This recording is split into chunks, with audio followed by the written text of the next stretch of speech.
Bay Area Brawler, Skylar Greenberg, and your Colonial Champion, Sean McCourt.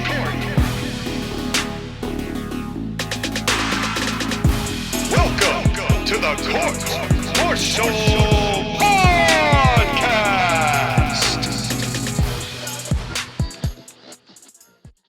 Welcome, ladies and gentlemen, to both the Totally Awesome Podcast and the Court-Martail Podcast. We're once again doing a simulcast, just like we did with the SCCG versus ACPW versus NWL draft about a week or so ago. During that three-way, we said, that, and I'm a big fan of three-ways, especially with my boys, but yeah, we said we were going to review the Royal Rumble 2023, and that's what we're doing. So first, I will introduce a man who for almost 10 years now has been my partner in crime, even though I might have stolen his partner in grime, but maybe he will forgive me in time, and maybe at that point CIW will draw a dime. Your Colonial Champion, the Colonial Loudmouth, who has a bald spot at the top of his head, Sean McCarty. What's up, Sean? You know, this wasn't the place I was going to get into all that. And it's still not going to be the place I'm going to get into all that. But, you know, just stay tuned. Stay tuned, folks. Yeah. I'm here. Welcome to the Court-Martail Podcast. Nope, call that, because this is the deal. We don't care, one way or another, in the Court-Martail Podcast about any of the goings-on that has just been discussed. Because we have the most electrifying man of the hour, the most electrifying man with the power, because, you know, electricity. He is the most electrifying man who is too sweet to be sour, which means, you know, well, I would say Shock Tarts, but Shock Tarts would be sour, but those were banger before when they used to make those. Do you even remember those? It doesn't matter. This guy is candy personified because he's so sweet, so sour, and so bad for your teeth. The Bay Area Brawler, Skylar Greenberg. Wait, before you say anything, Skylar, I also have an intro for you. We have another man who not only is the president of the Bianca Belair and Toni Storm fan club, but also has a literal mountain of Bianca Belair x Toni Storm fan fiction that he himself wrote because he is the #1 Bianca Belair and Toni Storm shipper, the man with the power, too sweet to be sour, and he might just cut a promo for an hour, Skylar Greenberg, the Bay Area Brawler. What's up, Skylar? Hey, Skylar, before you continue, I got another intro for you. No, I'm kidding. Go ahead. Do I get to say a line now? Yes. Go ahead. Oh, and I'm JoshAgeddon, by the way. Just, you know. Well, first things first. If you call me Monsieur Candy, does that mean I'm in a really bad movie? What? Never mind. This is 3 minutes into the podcast. We give you one line and that's what you say? What did you just say? We give you one line. Cut that. One line. Cut that. Sorry. What did you say? I don't know why. Do you want to know why? It's because they use the N-word so much in that movie. I hate it. Which movie? Django Unchained. Oh, yes. Well, because Tarantino can't help himself. It's carpet bombed into. You know, it's a good topic just on the vibe. By the way, subscribe to Super Jam Session where we will be talking more in depth about movies. But yeah, I just watched Reservoir Dogs and there is not a single black person in that movie, and it is carpet bombed in it. Why? Oh my God. Explain. Why? Just because it's 1992. It's like Quentin Tarantino. Like, it's not edgy. Please. Oh my God. Please. Oh my God, Skylar. Quentin Tarantino, stop. Skylar, I just realized something. Quentin Tarantino is JoshAgeddon's edginess with my hairline. And probably with my face, honestly. You know what? That should be the logo of Super Jam Session. It's just an actual photo of Quentin Tarantino because it's just the Dragon Ball fusion of the three of us together. Oh, God. And when you think about it, the way that this whole thing started with war tension that was not necessary without a whole lot of background, and then me talking about Candy, and then Skylar going into all of that like off the walls, that really was the first 5 minutes of a Quentin Tarantino movie. I was not prepared for today. I'm not gonna lie. Well, it's the Royal Rumble, folks. It's Just do me a favor in post-production, just bleep that word. Well, nobody said the word. Yeah. Did No, we? I said a word. What word? We've all been saying a bunch of words. We've been saying words, the best words. We have the best words. No one has better words than we do. So anyway, the Royal Rumble. Royal Rumble, 5 matches. And folks, I'm going to be honest with you. Us talking about what we've been talking about for 5 minutes was more exciting than the entire middle sandwiched portion of this show. And let's go around the room and reintroduce ourselves and try to get the clean sweepers out here to kind of clean up the mess that we're going to leave behind in this first 5 minutes. JoshAgeddon, we'll start with you. Your thoughts on the Royal Rumble 2023, the first under Triple H's alleged booking. Yeah. Well, this show had just the most, like, the disparity between the peaks and valleys on this show were just extremely disproportionate. Like, this show had the highest of highs and the lowest of lows and some stuff that was just meh. So this one's honestly going to be tough to rank or grade because there was some awesome stuff on this show and there was also some terrible stuff on this show. You got a little bit of everything on this show, and the things that were good I enjoyed, and the things that were awful I hated. You had a little bit of everything in this show. Yeah, it's a good way to put it. Skylar, your thoughts? You can't even describe peaks and valleys. You can't even describe highs and lows. This was a hit or miss show because the beginning and the ending of the show hit, and the whole middle just sucked, a.k.a. WWE's formula. Yeah. Well, yeah, that's kind of my takeaway from it. It's like, doesn't really matter which part of the McMahon family's booking because it's still their version of entertainment. And while there are some redeeming qualities to the show in a lot of ways, I found myself disliking the format just as much as I have in years past, and it really didn't matter who was in charge. And I was worried about this as we were ending 2022, and I am afraid that my suspicions are being therein proved correct, at least for the time being. But we've got a lot of show to talk about.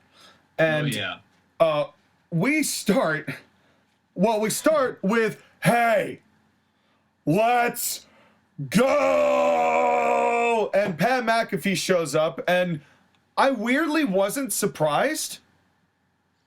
Michael Cole was. I mean, because apparently he was. Oh, please, Joshua, you know Michael Cole was acting. Well, I've heard a lot of rumors that he was not clued in, but I mean, I don't know.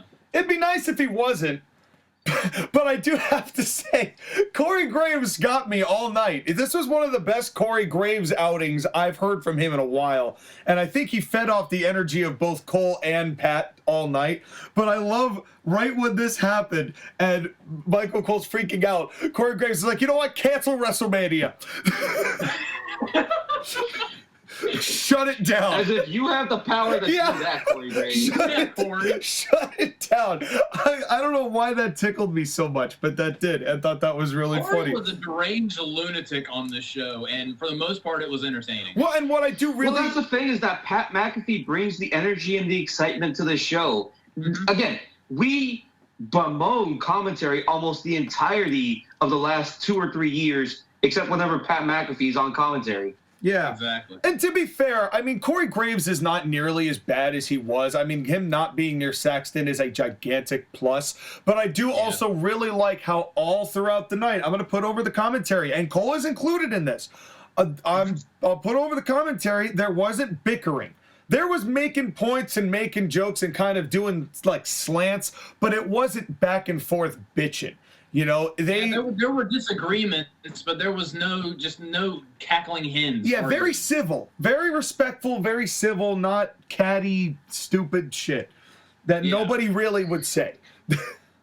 Not to mention, the biggest thing with commentary tonight was all night, throughout the night, there were one-liners or setups that were legitimately funny. Yes, from all of them.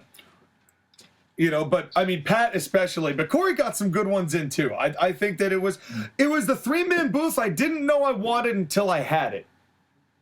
And good for Cole for actually pulling his weight. I think he has been much more palatable under Triple H than under Vince. That doesn't make him perfect, but it's... Well, I mean, he's been told for 25 years to look at the monitor and do what he says. But see, that's what I'm talking about. It's like he's bringing his personality out. He's not nearly as robotic as he once was. He is still the king of Weenie Shire, but it's okay. It's okay. I don't mind it so much. Weenie Shire is not that bad of a place. You know, SpongeBob goes there, you know, because he can't get into the rough, salty spittoon. But speaking of the salty spittoon where ragtag men, women, and fish go to fight, we begin with the men's rumble. And well, not gonna lie, it kind of felt like, is Pat McAfee gonna start the rumble? Well, it did. It did. And, you know, I did half expect that he was going to be an entrant in it. I'm glad he wasn't.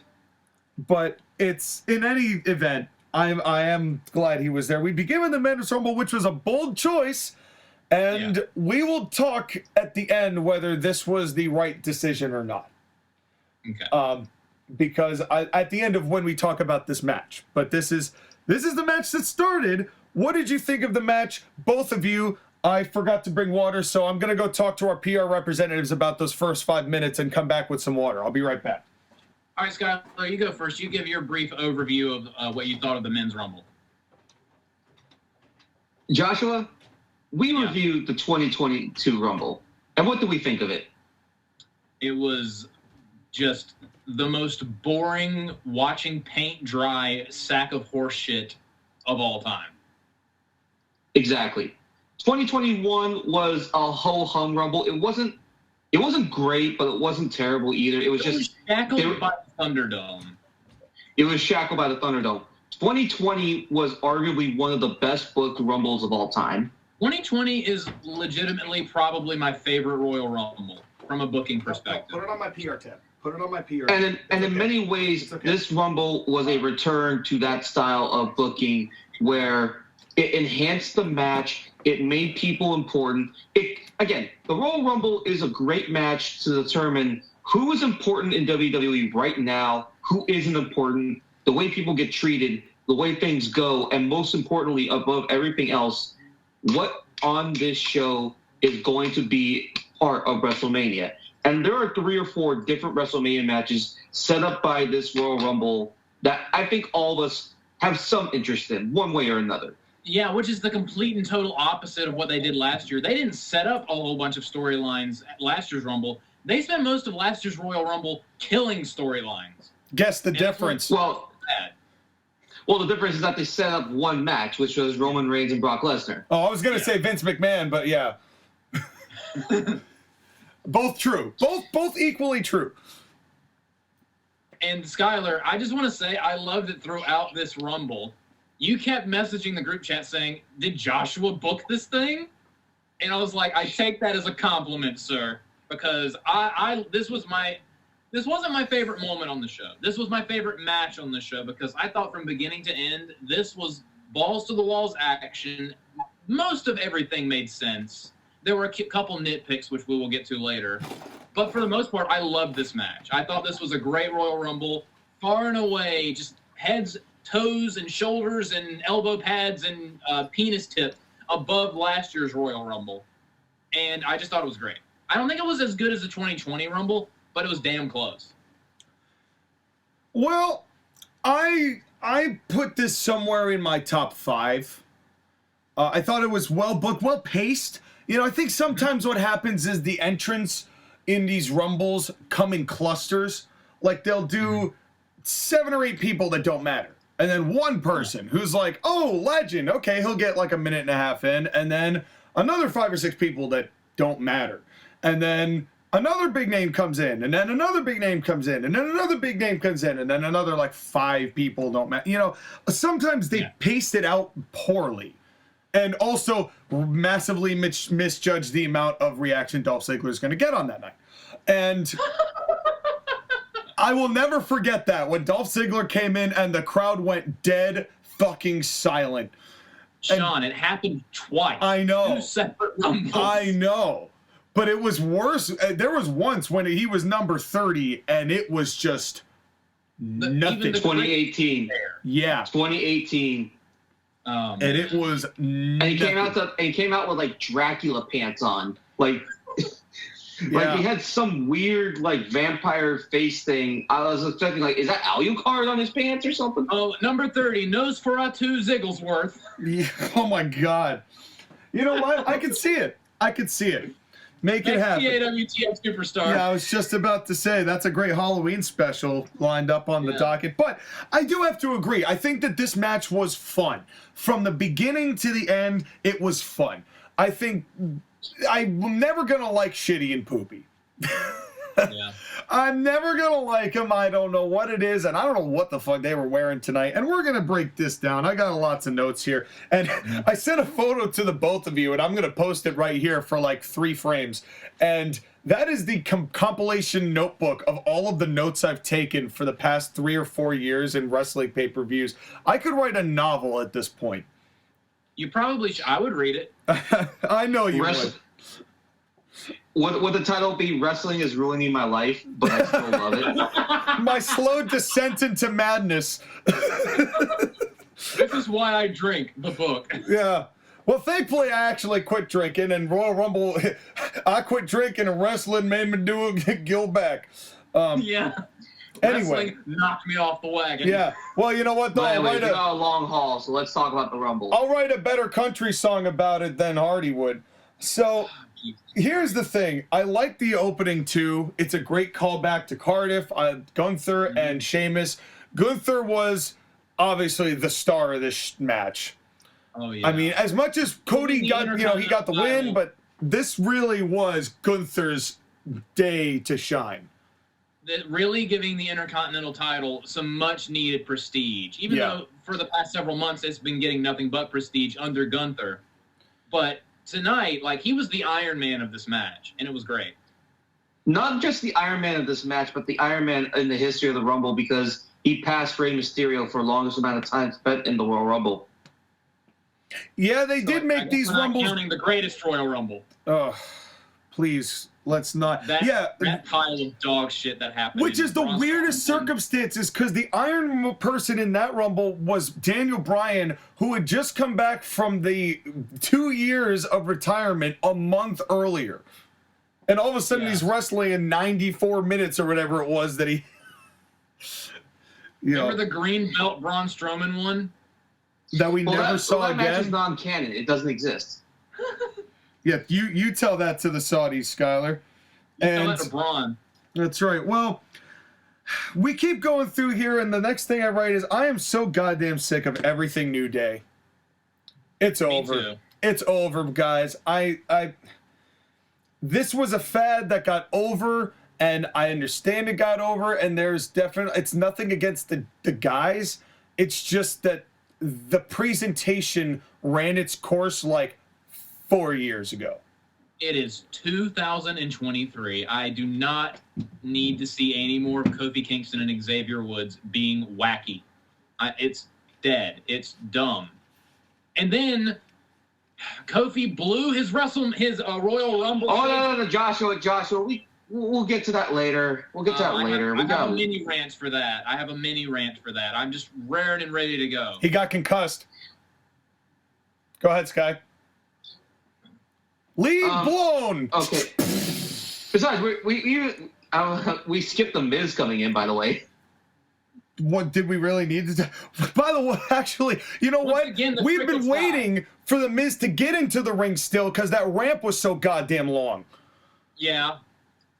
God, that reminded me of 2 things. When Charles Robinson hoofed it down the WrestleMania ramp, and when Papa Shango missed his cue at WrestleMania. Yeah. because the ramp was enormous.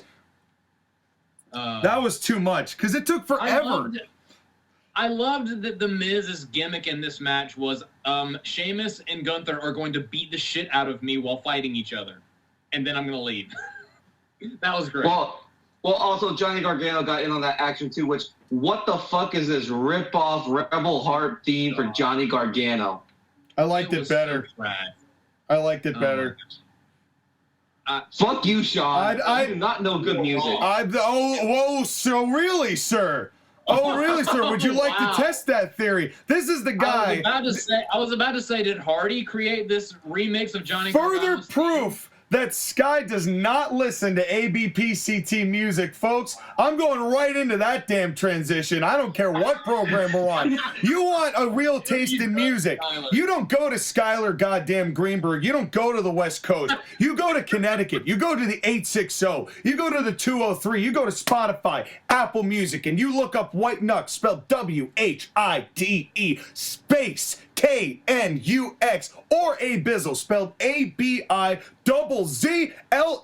for everything we've got. 128 monetizable songs, twice that on SoundCloud. We've done it all. We've been there. We've gone from genre to genre. We hop, skip, jump, blend, fuse, and at the end of the day, we give you the hottest, newest, foundation-shattering music on this planet. And Skylar would know that if he weren't a low-life plebeian who thinks that I do not know what good music is because I like the sound of the man's voice more than the squeaky woman's voice, which was indicative of how much Johnny Gargano is a small little shit. So it's better having a male's voice to make him look and sound like a man, so the presentation of him isn't as bad as it looks like. So if you want to have great music, if you want to prove my co-host wrong in every single facet of his sentence, if you want to stick it to him the way society has stuck it to the biggest and lowest hockey team in the league, the San Jose Sharks, who are being harpooned to death by their mediocrity, you join AB Production CT. You join the revolution that is the foundation industry busting artists of White Knux and Abizzle. We will be excited to have you, and the link is in the description. Come find it, and you will not be disappointed. Fuck you, Sky. Go ahead, JoshAgeddon. Tyler, you bashing his music was the equivalent of Sami Zayn hitting Roman Reigns in the back with a chair. It really was. Yeah, except I don't think I'm going to get a WrestleMania match out of it. No, you got a tirade and a plug. Yeah, he also made fun of my shitty hockey team while he was doing it, too. Yeah, he did that, too. Seamlessly, I might add.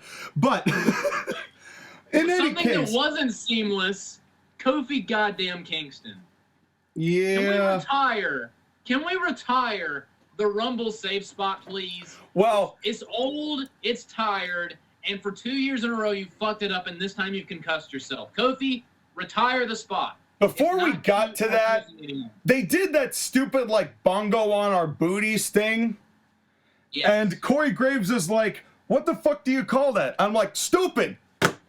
And that's all it was. And I was like, God. And that was kind of the, the final nail in the coffin for me with the New Day. I like Kofi. I like Xavier. But stop. Please stop. And then Sheamus kicks Xavier in the stomach and Gunther punched Kofi in the head. Yeah. Deservedly so, but Kofi, I hope you get better. I don't want anyone to get injured. I hope your concussion heals quickly, but stop doing the Rumble save spot. It's old. And yes, and also don't join the Miami Dolphins. Yeah. Anyways, we get Karrion Kross who comes in. Jesus. Anyways, Karrion Kross comes in, then comes Chad Gable, then Drew McIntyre. Yep, and Big Daddy Drew was great. Oh, yeah. And Big Daddy Drew kicks Karrion Kross's ass. He eliminates him. Karrion Kross needs to cut his beaker hair. Because it looks He needs to go back to being bald. Yeah, bald looks bad. It works for what he's trying to do. And he looks like with hair, he looks like a less interesting Nick Aldis. You know, Sky, I half expected you to say with hair he looks like a lesbian. Me too. That's where I thought, and I wouldn't have disagreed with you either. He's a beefed up Rachel Maddow. Well, wow. Yeah, okay, I'm going there. I mean, that's pretty good. That's a pretty good joke. But then we get a wrestling match, and Kevin Dunn couldn't cut away from that fast enough. I know. Kevin Dunn, you buck-tooth piece of shit. Oh, Focus Pat on the McAfee action. said wrestling. There's wrestling. We got to cut away from the wrestling. Fuck you, Kevin Dunn. Wait, what wrestling? It was Chad Gable and I forget. Gable and Xavier Woods Xavier were doing Woods. some amateur Xavier stuff. Woods, yeah, that's right. I hate Xavier Woods, so I would have cut away from it too because fuck Xavier Woods. I hate Kevin Dunn. But that's the thing is that Xavier Woods and Chad Gable do this clinic of amateur wrestling because Xavier actually does have a history as an amateur wrestler. I don't. And it's just like credit. it's just like why the fuck? Kevin Because Dunn? we're sports entertainment. We start showing wrestling on our wrestling program. That'll make people wonder. I guess because But anyway, that's Kevin Dunn Drew logic. McIntyre comes in and beats the shit out of everybody. Yeah, and it was glorious. And then Santos Escobar comes in, Angelo Dawkins, and then the big beefy man at number 12, Brock Lesnar. Before we get to Brock, Santos Escobar looked like he forgot every spot that he was supposed to do because he just stood there and was waiting for someone to lead him. And he stood there, and I was like, do something. I was not impressed at all with that dude.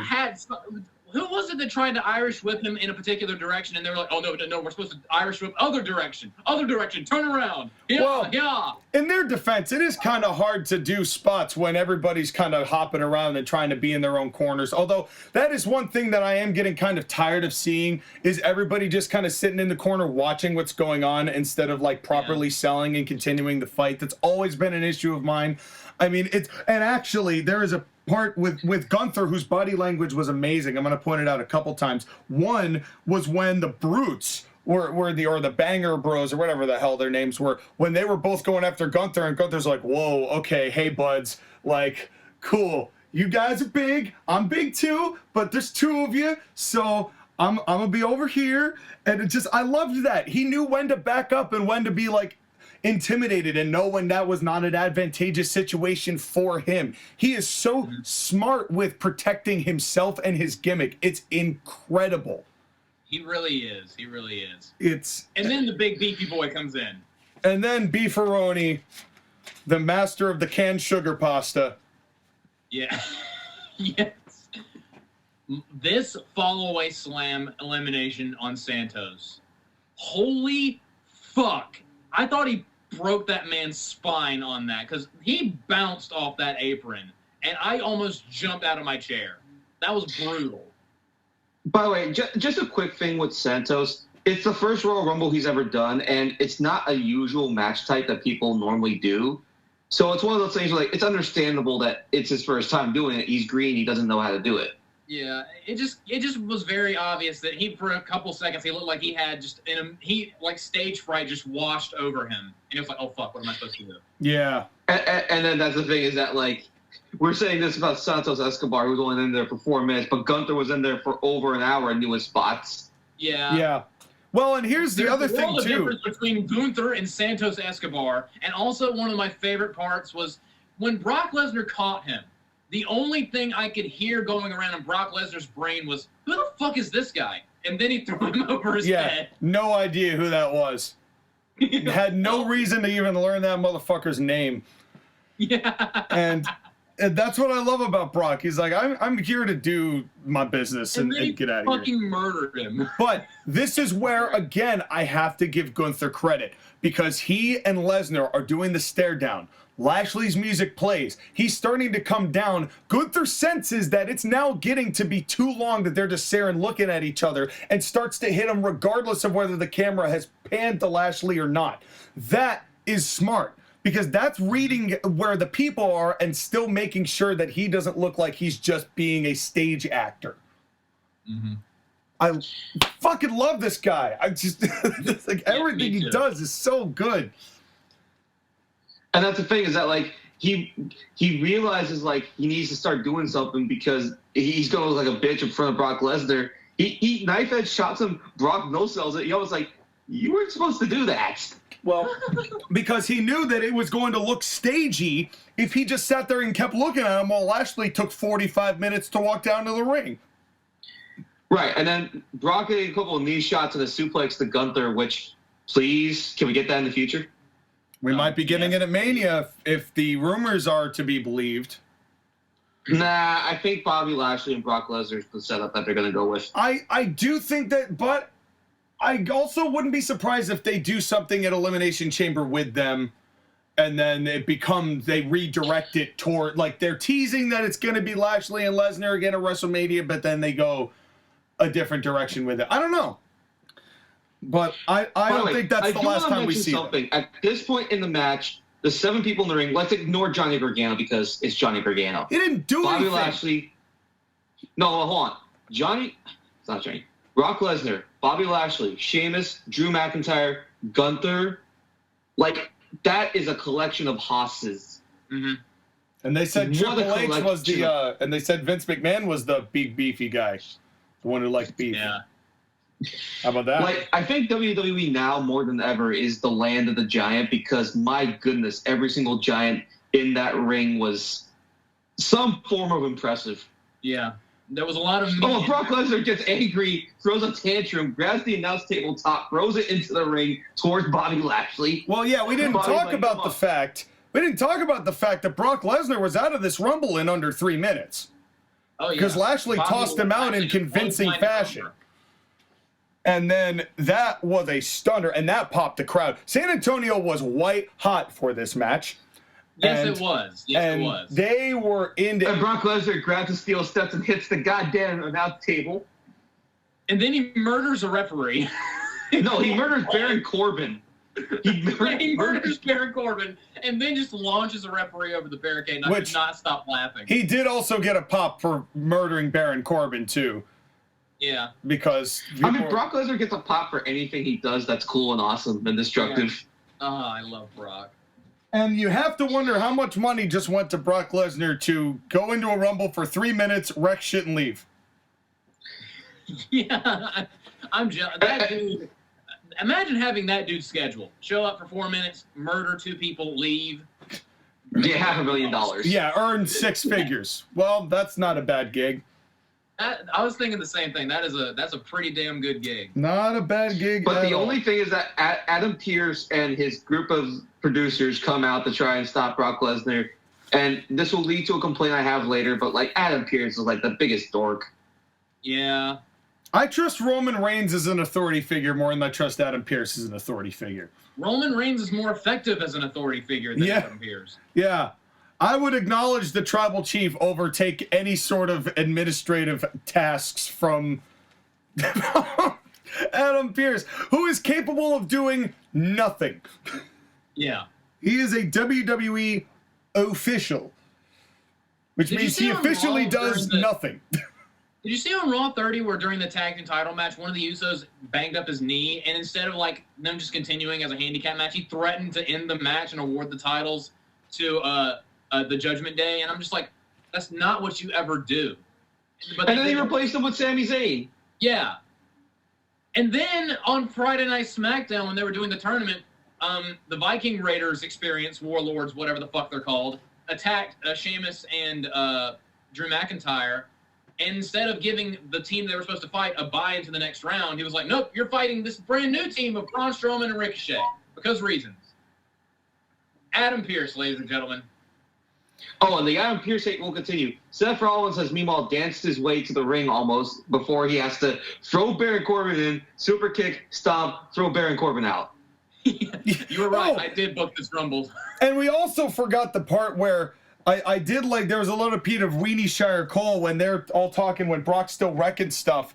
And Pat's like, am I wearing your headset? And Cole's like, I don't know. I ran away. I was a little bitch. Flashlight when he got F5. I was like, Cole, you are the biggest weenie in Weenie Shire, but at least you're honest about it now. And that is something I respect. Come on. Michael Cole has been F5 by Brock Lesnar before. Yeah, I don't blame Michael Cole. I do not. He was probably getting flashbacks. Yeah. And then just to compensate for the loss of Lesnar and Baron Corbin, we got the round mound of meat. That is a direct quote from Pat McAfee to describe Otis. The round mound of meat. I'll tell you what, I still hate that dude, but I do have to say, Pat McAfee can get a name over for me for anyone. Heel Otis is pretty good. Babyface Otis is the worst. He's not a babyface. Well, he's been getting over with the crowd, getting huge reactions, and they're slowly turning him babyface. Yeah, I was gonna say, why don't you tell him that? It's mostly Chad Gable. It's mostly Chad Gable. No, like they would tag in Otis on the past couple episodes of Raw, and the crowd would go nuts for reasons. Well, it's not like because he's a big fat fuck. He looks like me. And wow. And heel Otis does not do the Caterpillar, which of all the people on this planet to do the Caterpillar on, why Gunther? Because that hurt my soul. That was where I wondered, okay, maybe Vince does have a little hand in the chili here. And because there's only one reason and one person who'd go, yes, Otis has to Caterpillar Gunther. That was so Anyways, number 17 was Vacant. Pesty Vacant. God damn it. Vacant, you heartless bastard. It was Mario, but he couldn't make it, even though it was his theme song. And Chris Pratt? Oh no. Oh man. You know what? I would not be surprised if Chris Pratt dressed up as Mario came in as an entrant into the Men's Rumble. I really wouldn't. If they made like a WWE movie, they should get Jack Black to voice Otis. Yeah. And then Seth Rollins eliminates Bobby Lashley, which is a little weird. Not gonna lie. Well, almost eliminated him off screen almost. That's partially why I think we might be getting more Lashley Rollins and Brock Gunther come Mania time, which they have 2.5 months to figure out what they're gonna do with. So they've got we know what Seth Rollins is doing at Mania. Yeah. But we will get to that later. We'll get to that later. So after Ray doesn't come out, Dominic comes out with Ray's mask, and clearly he attacked Rey Mysterio. According to Michael Cole, Dominic Guerrero is a piece of shh. Watch it, Skyler. This is a PG show. I love... Oh yeah! After our first 5 minutes, yeah. Let's go ahead and 5 minutes, yeah. Let's go ahead and take the high road now. 37 minutes into the program. That's solid. Anyway, I did like the fact that Pat McAfee was like, "You guys let this kid get out of control. You guys were responsible for this. I didn't do this. You guys weren't watching Dominic. I blame you, and I blame you, Cole, and I blame you, Corey. You guys weren't watching it." By the way, Dominic is getting better as a heel. Like, as he was walking to the ring, he was destroying the mask that he wore. Yes. He saw another person have a Rey Mysterio mask. He grabbed it and threw it away. Yep. Yeah. I have to say, I was worried about Dominic, but the heel turn seems to have sparked something in him. He's kind of what Sammy Guevara wishes he could be. Exactly. It is saving his career. It is. Now, if only he was in better shape. Yeah, but only he didn't still look like a toddler. We'll give it some time. He does look a bit like skinnier now than he did before, so hopefully he's got some decent arms. Like, his arms are jacked, so hopefully he's working on his stomach too. Yeah. I'm sure he is. I mean, you got to give that kind of thing some time, but he still looks a lot better now than he did at this time last year. And then why are they still trying with Elias? They aren't. No, but I'm like, but why even give him the spot? That's what I'm saying. Like, why even give him this Rumble spot? So he could do a guitar shot. Yeah, and this was the second time during this match where I had a, oh shit, this person's dead moment. Sheamus and Drew McIntyre fucking obliterated this dude. Rightfully so. That bro kick Claymore combo. And did you see the way Elias was holding his nose when he got knocked out of the ring? I haven't heard anything. I don't know if Elias is injured or not. They legit could have like shattered his nose. It was a pretty cool spot, though. I mean, to see them just go squish. I was like, well, I'm not sure if Elias is going to remember which member he is now. Ezekiel or Elron or Irmo or Elmac. From Aragorn's father-in-law in Lord of the Rings. Yes, or Elroy. Yeah. So, he didn't last very long. They are trying to... Here's the thing again, is that if you're a jobber or somebody that doesn't matter, they made sure to shit can you during the Rumble. They will give you one moment to shine, and then they will shit can you. Yeah. Which was necessary in this set. But that's also kind of part of my... Well, we'll get to that at the end of the match. But then comes pretty much the only legend in this thing. Nope. Of the only real legend in this thing. Finn Balor. Booker T. What a shock, Scott. Who gives a fuck about Finn Balor? I'm sorry, he's the fourth of the Judgment Day, and he was allegedly the leader. No one gives a fuck about I do. No one gives a fuck about Finn Balor. Nobody does. Nobody. I do. I love Baldo. Yeah. Well, Let him slither all around me. I mean, those abs are really, really nice. Hell like yeah, right, and you guys can go lick them on your own time. But give me the coup de grace. He is inconsequential because Booker T was here, and that's what mattered, and the fans showed it as much. Fair enough, because Booker T is awesome too. Yeah. And then 10 seconds later. Yeah, I wish he would have had a little bit longer time. Like, you couldn't have had him stay for a couple more entries before you toss him over. Maybe give him a stare down with Cody for a second. What? You know, it's like, I don't know. Yeah, but Booker T is also 57, okay? He's an old dude at this point. Steve Austin's 57, Sky. Steve Austin wrestled Kevin Owens at 57. No excuses. Booker T in the ring is better than Booker T on the Legends panel. Agreed. I mean, you didn't watch the Legend panel, so how would you know? I watched like the tail end of it when I was getting ready for the show to start. But I do also have to say this. Booker T in this form for 10 seconds always beats the Bad Bunny music video as far as Booker T's usage. As hilarious as that was. Yeah. This is better than that. And it was also nice to see a Spinneroonie. Good for Booker. And he looked great. He looked great. He looked in great shape. G.I. Broski. And also keep in mind, Booker T does still wrestle in his Reality of Wrestling promotion. Yeah, did they name drop that at all? I feel like they may have, but I wasn't paying attention at that point because I heard Cole mention Conan or Corey or whoever it was, and I was like, wow. Corey Graves mentioned Conan saying that he was giving lessons to Dominic Mysterio, and I'm just like, what are we in 2023 with a Conan reference? Evolving, hopefully. I like this. I like acknowledging people that exist. That helps. You know, it's. But who in the fuck in 2023, besides the hardcore wrestling fans, know who the fuck Conan is? Me. I do.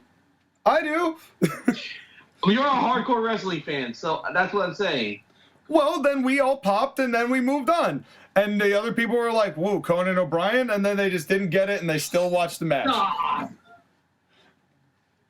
It's, of all the things, I'm not gonna hate the Conan reference, but it's, unless Conan shows up on television, which would be a mind fuck. Conan should be Conan O'Brien. If anything, Conan should have been the one to bail out Dominic Mysterio. If Conan somehow makes it on WWE television in 2023, I will be drafting him in the ad drops. By the way, one thing that I will say did get noticed is that Gunther eliminating Booker T got so much heat. Mm-hmm. And it was necessary heat because I think people were really cheering him, and that kind of put people back into perspective of what he is, which is a heel. Mm-hmm. Which I thought was very smart of them to do. That was a good move. I mean, all match, Gunther was doing the right things, and he was eliminating the right people. He tied for the most eliminations And the people he eliminated are the genuine fan favorites. I mean, I know you guys hate them, Kofi and Xavier, but they're still fan favorites. And Booker T, the hometown hero. Yep. And then Damian Priest comes in, and what the fuck is Damian Priest's hair right now? I don't care. I was paying attention to his beautiful punches. But also, I will say this, Gunther's back. Those scratches and marks, that was some juice. Ugh, Yeah. Dear Lord. Yeah. He looked like he went through a meat grinder. He took a beating today, and because Drew laid in some good chops on him too, you know. In Sheamus and Drew. Yeah, I mean they weren't holding back. But then came, God, I really did not like this. This is the only part of this match I didn't like. Edge comes back, and spears the Judgment Day and eliminates the Judgment Day, and then he gets eliminated, and they beat him up, and then he goes out there and, oh look, it's Beth Phoenix again. But I will say this, Rhea doing everything that she did with Edge, love that. Mm-hmm. Love that. They really believe that Rhea is the star of the future. This show, if this show proved anything, it proved that they believe in Rhea Ripley. The machine believes in Rhea Ripley. We'll get to it later, but this was honestly partially a setup for the next Royal Rumble match that we will get to. Yes. And it was great. But again, here's the thing: is that when you look at it, I said it at Survivor Series, and I'm gonna say I didn't say it at Survivor Series. No, Extreme Rules, whatever pay-per-view I was on the notes for. I said I don't like the fact that ever since Edge came back in 2020, every feud he has involves Beth Phoenix in some shape, form, or way. That was my biggest issue with this. It's I don't like this for two reasons. One, it's Edge and Judgment Day again. I understood when it happened at the time, but this has been going on for so long now without any real plot development toward it lately. You know, and then the idea that Edge is now not just Edge. It's a package deal. And that's no knock or slight on Beth Phoenix. I like Beth Phoenix. But we all heard the rumor that he wants to retire by SummerSlam-ish and that he wants to do matches with Beth, and I understand that, husband and wife, blah, blah, blah.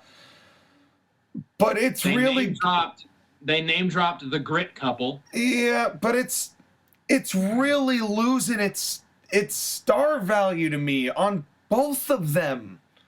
The power couple thing just doesn't work with them. I don't know. It's just it's because they were both individuals in their career. They never were associated until after. It's the same thing with Seth Rollins and Becky Lynch. Yeah, they're great, but do we really need to put them together in 2019? For 6 months against Baron Corbin and Lacey Evans? Jesus Christ. Oh. I mean, at least Rhea Ripley is better than Lacey Evans. It's just that we have to involve a stable that is dead. Like Judgment Day, as much as cool as it can be, it needed Edge at the beginning to start it, and he's been the biggest and most important part of it. Yeah, somehow Finn Balor just isn't Edge. Who would have thought? Yeah. Who would have thought that putting Finn Balor in replacement for Edge when the whole concept was Edge, whether it was Spooky Leader or not, the guy who was not going to make that group over was Finn Balor. If they had kept it just Rhea Ripley and Damian Priest and those two betrayed him, and we got a whole bunch of Damian Priest and Edge matches as a result of that, with Rhea Ripley getting over and maybe having just a mixed tag match between those two teams and Finn Balor just, I don't know, left the company, that would have been fantastic. Stop it, Sean. God. I hate being the lone Finn Balor fan on this fucking show. Well, you better enjoy it because it's going to keep going. He needs to go away. He needs to leave and do something else. They did do a tiny callback to Seth Rollins and Edge feud, which is nice, but again, it's Judgment Day stuff. By the way, we skipped Montez Ford's entrance and participation in the match. The only reason why I bring it up is that Michael Cole on commentary, another gem, Pat McAfee. Hey, Michael, you're drinking out of a solo cup? Michael Cole. Oh, yeah, I'm going to be drinking out of a solo cup tonight, baby. Yeah. I bet they are. When they party. All night. And every day. And then the next great line, which is Austin Theory comes out. Pat McAfee says, you know, Austin Theory's here. He lost his name. He got it back. Yep. That popped me. Yeah, that was pretty good. Awesome. If only he felt more important in this Rumble. And he kind of became a bit of an afterthought in this one, but, you know, he's young, and I don't necessarily part of that is that hate during that. his entrance, Edge and Finn Balor and Damian Priest were fighting with each other. Yeah, and then kind of stole his thunder. And then the whole Rhea Ripley hitting Edge and then Beth Phoenix coming out, like, that part, like, it didn't need to. Yeah. Well, yeah, that was really, and that whole thing with Edge and Beth and all that, that was really the only thing I didn't like in the whole Rumble, because then it was good. And then we finally got Cody in, and Logan Paul. No. And Logan Paul, because Logan Paul comes in, and we get Ricochet and Braun Strowman and a whole bunch of other people. I'm going to name everybody, Sky. I'm going on a rant. If you want to listen to quality music, you got to sign up for. No, I'm kidding. Oh my God. You two. I know you hate. I know you hate Omos, but Corey Graves and Byron Saxton. I hate Finn Balor. Continue. Anyways, Omos comes in, and then Braun Strowman, and then Ricochet. And now you make it. And here's the thing. Wow. We almost skipped Omos, Braun Strowman, and Ricochet. Where would our lives be? If I know. Yes, and forgive me for just glossing over inconsequential stuff until the spot. No, hold on. But the reason why I bring it up is that at this point in the Rumble at 26, 27, 28, I was talking with Josh, and I'm like, so when's The Rock showing up? Because we know there's one person that hasn't been announced yet. It wasn't. We were like, when's The Rock coming? I don't want to watch him come. I'll be dead honest with you. When he turned down Raw 30 and they had to switch it, my assumption was he's not coming. Yeah, Rock's not going to be a part of it. And I think now we are starting to hear that The Rock is allegedly not going to be in ring shape in time, meaning he has to stop his cycles and he doesn't want to do that so he can keep filming movies. But... Yeah. allegedly, but it's... Well, that's the thing, is that, like, you weren't 100% sure until Logan Paul came out, which, credit to Logan Paul, he came back really fast from injury. Yeah. He came back really fast from injury and from scheming people with his cryptocurrency that has gotten him a ridiculous ton of bad publicity, but full credit to him, he now understands he cannot be anything other than a heel. And he can also do the buckshot lariat better than Hangman Adam Page. Agreed. It actually looks like it hurts. And it looked fantastic. And that moment where him and Ricochet fly towards each other was like a Dragon Ball Z collision. Yeah, oh my God. That was the spot of the night. Yeah, like... That was insane. Where they both do a springboard double clothesline. That was... Man. It was amazing. It really was.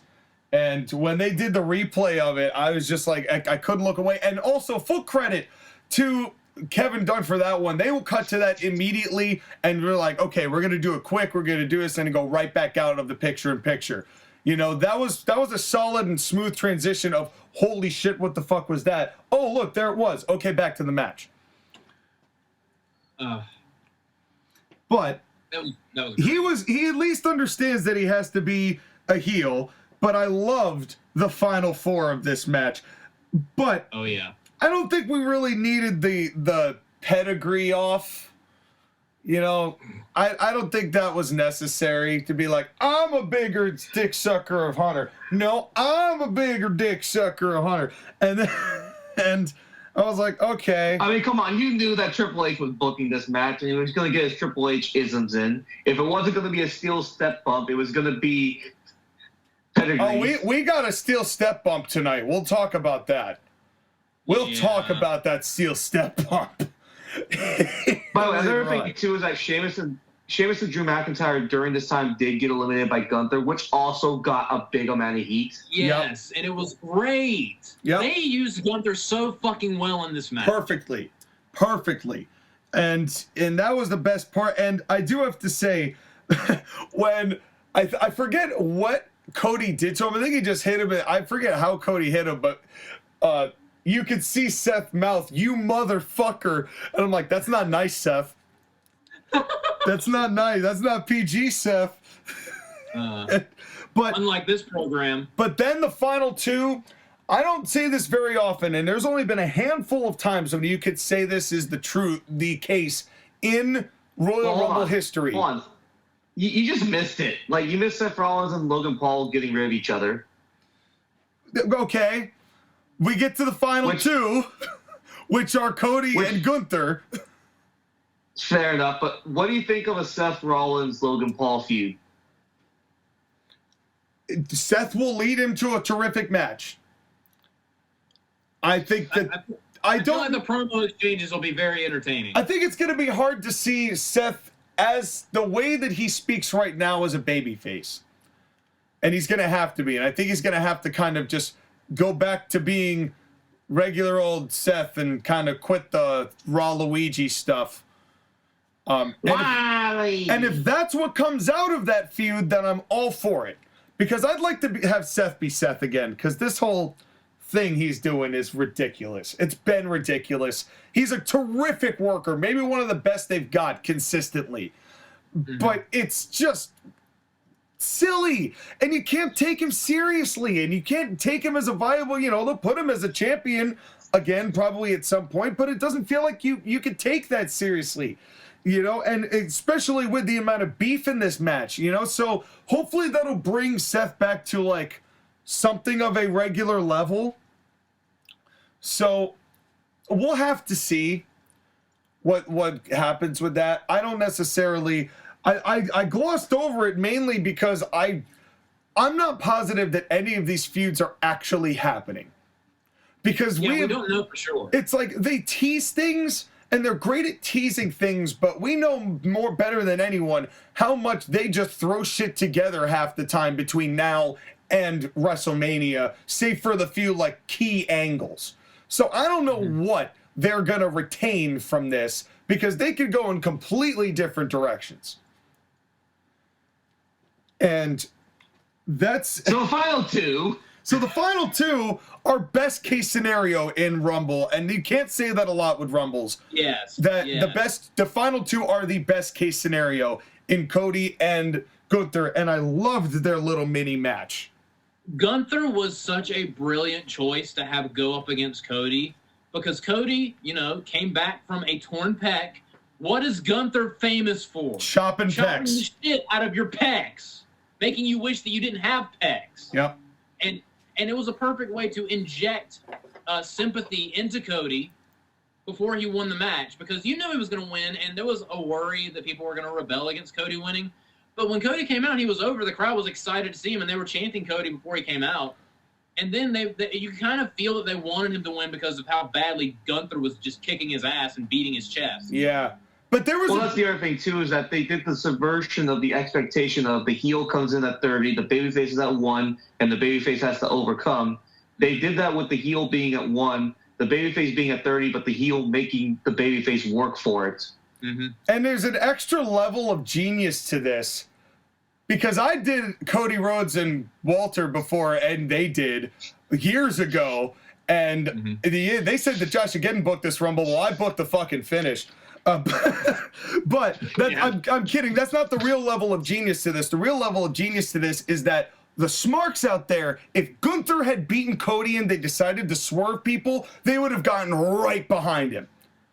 He's the one guy in that whole Rumble who, if they had swerved and did some sort of surprise, they would have accepted winning that Rumble instead. And that's fascinating to think about. That they did this at a level that even the smarks got wrapped into this for a different reason. Because these two, not that they were ever going to go with Gunther to win this, but could you imagine how insane the reaction would have been if they had? Good, bad, or indifferent. Like it was very well thought out and very well done. It would have been jaw-dropping. Although, I must say, the superplex in a Royal Rumble is stupid. Yeah. Cody's on the top rope. Push him, damn it. That's all you have to do. Why would you punch him and then suplex him into the spot the furthest away from your objective? The middle of the ring. Yeah. Because not everything is perfect. Yeah. Well, and this is where I want to go with this, because this was a great Rumble. This was a terrific Rumble, but this concept is getting stale. And the reason I say this is that while these two did a wonderful job of me thinking it's over and reeling me back in and thinking it's over and reeling me back in, and they're fun to book in this way, these Rumbles all go about the same. And it's like some of them are boring, some of them are exciting. And yet there is something inherently linear about doing this concept of match practically the same style 35 times. And it doesn't help having a lesser quality one on the same show. And that's where I wanted to kind of bring this whole, was it the right move to put this match on first, Skylar? What do you think? The hard part is, given what the main event angle was, honestly, no. The hard part is that if you had put this match on in the middle of the show, it may not have gotten the same reaction. I don't know. The one good thing is that they had a hot crowd to start, so they could at least have the energy for the Rumble. But I think WWE knew there was going to be a drop-off no matter what happened with the rest of the show after this Rumble. They were planning for, like, okay, we know what the cooldown match is. The problem is the cooldown match was the killer match. Yeah. JoshAgeddon, your opinion on whether this match should have gone on first or not? When it first started, I wasn't super happy about it because I'm old school. The Royal Rumble should main event the Royal Rumble. You know what I'm saying? I understand. But considering when they were like, we're starting with the Men's Rumble, I was like, they're most definitely not closing with the Women's Rumble because I feel like that would just be stupid. So they're probably closing with Roman and Kevin Owens. So that was like, okay, they're doing something big at the end of the show, which that assumption was proven correct. Yes. So it's like the con against it is you're blowing your wad early. But the pro for it is, at least with one of the important things going on is trying to establish Cody as the guy you're going with. You don't want to do that with a dead audience. You don't want to do that with a tired, dead crowd. So I think it was kind of smart to have this go first so the crowd could be energetic throughout the whole thing. So at first I wasn't crazy about the decision, but as the show went on, the more I came to appreciate it. Yeah, I could see the case being made for both. You know, on the one hand, everything you guys both said is correct. You know, this was, you could tell that they wanted to make sure that this got the most attention and got the best attention. Also, if they did what they did with Kevin Owens and Roman Reigns and Sami Zayn earlier in the show and closed with the Men's Rumble and Sami Zayn was not in the Rumble, the crowd would have rejected this outright. Well, that is kind of where I was going with that. Because on the one hand, you know, they made sure this had the most attention and that anything that was following it was not going to be gotten onto the people that they care about and value. And that's a big part of this. But like you said, JoshAgeddon, there was a lot of discussion about whether Sami Zayn should have been the one to be in the Rumble and win it. You know, and that people were starting to think that he should have gotten his due and to be a part of it. I saw that in a few places heading into the Rumble. And I think that the smartest thing they could have done was give this Rumble first so that you knew that Sami wasn't involved, knowing that he was, you know, his time's going to be later. You know, and I think that Yo, go ahead, Sky. Sorry, continue. No, continue. Well, that basically, but on the other hand, too, it's like, it's kind of what you're saying, where the Royal Rumble, you know, Cody getting that moment at the main event would have been, I think they would have gotten people back. Honestly, I really do. But given the angle of the main event, how do you have anything go after that? that doesn't Yeah, involve a the crowd hospital. would have You know, it's So I don't know whether you can put it anywhere other than first if you're not putting it on the main event.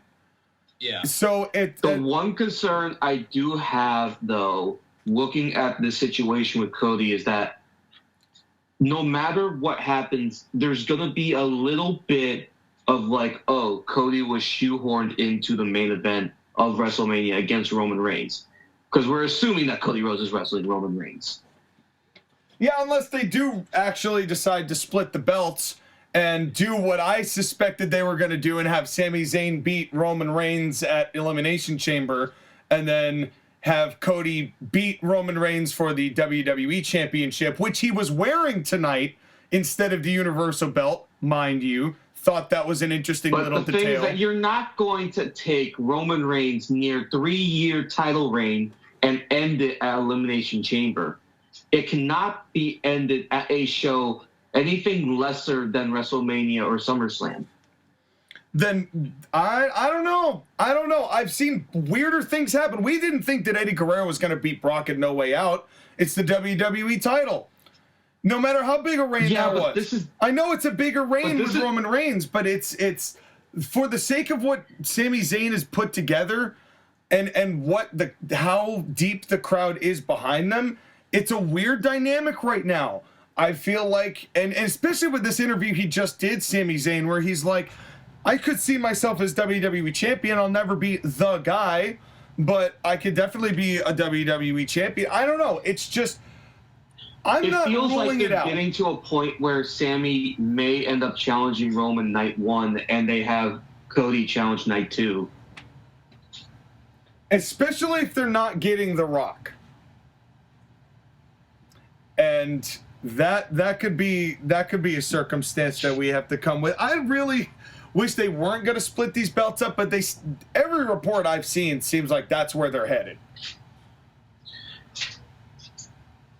And it's, but in any case, Cody points at the sign, and the entire contract, the entire financial amount of John Laurinaitis' contract was used in the pyro this evening. Well, at least the sign didn't melt and fall off and land on fans this year. Yeah, but there was a firework that did shoot downward, because there always is one. And this, but this was a tremendous Rumble. This was a great match, and I wrote down in my notes, okay, that's it. That's the show. You messaged the group chat multiple times, pointing at a message saying we should have stopped watching at this point. And for about the next 2.5 hours, I would have been right. Yeah. Especially given what comes up next. Yeah. I don't drink Mountain Dew. And I really don't drink Mountain Dew after this match. It's Funnily enough, before we started recording, I actually did go out and buy a Mountain Dew Pitch Black. Are you recording? Why? Are you recording in blacklight now? I wasn't, because of this match that we're about to talk about, but literally everyone was like, oh, it's actually really good. So I was curious. It's very mid. Yeah, all Mountain Dew is mid. Josh, again, I have a question. If this match was sponsored by Monster Energy, would you consider stop drinking Monster? No, because I have a problem. Well, and that problem is Bray Wyatt, and he touches children, so whatever. And then again, no, he just loves children. That is alleged. There is no, there's no confirmation that he touches children. Aspersions, good sir. Nobody's saying that he touches children. He showed you on the doll where he's going to break you. Well. Holy hell. Folks, this may very well be the last podcast we ever do. That whole story. Until the next podcast. Your faults. Yeah. Well, LA Knight versus Bray Howdy Fiend Wyatt. What did you guys think of this match? Quote unquote. Fuck Bray Wyatt. So I'm over it. Everything they have him involved with for the past however long he's been around has been nonstop, stupid, phony, hocus pocus, D-list horror movie dog shit. And we thought it was just whenever he was around Randy Orton. No. Bray Wyatt is not a wrestler.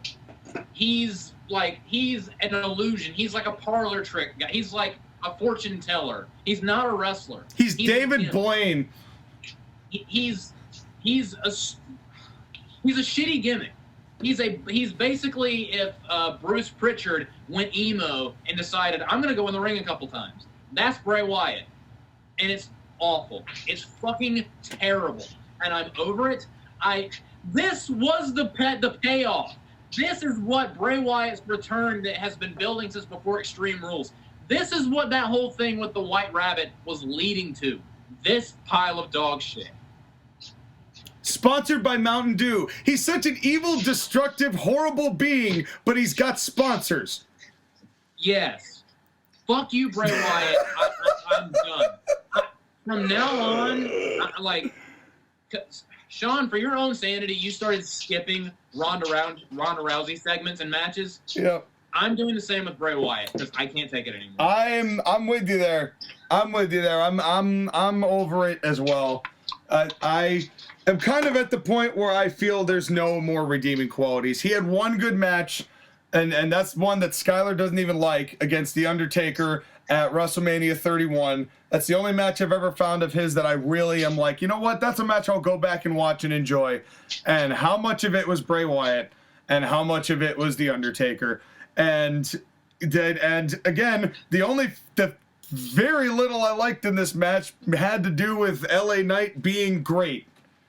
And that's the other thing. LA Knight deserves better. Well, I think he's going to be okay. Truthfully, yeah. LA Knight is getting over in spite of this feud with Bray. Yeah, because he's hilarious. Because he's terrific. And he's saying what we're all saying. This is dumb as fuck. Yes. This is literally dumb as fuck. What the hell are we doing here? And I don't blame him a bit. But I would like to take you all now into the wonderful, enigmatic minds of the WWE writers' room. Yeah, so how are we going to make Bray Wyatt interesting again? Idiot raised his hand. Yes, you there over there. You may speak. What if we just made him a regular person and just have him cutting promos? Fire him. Anyone else? Second guy. All right, what up? You know, what if we just do black lights instead of red lights?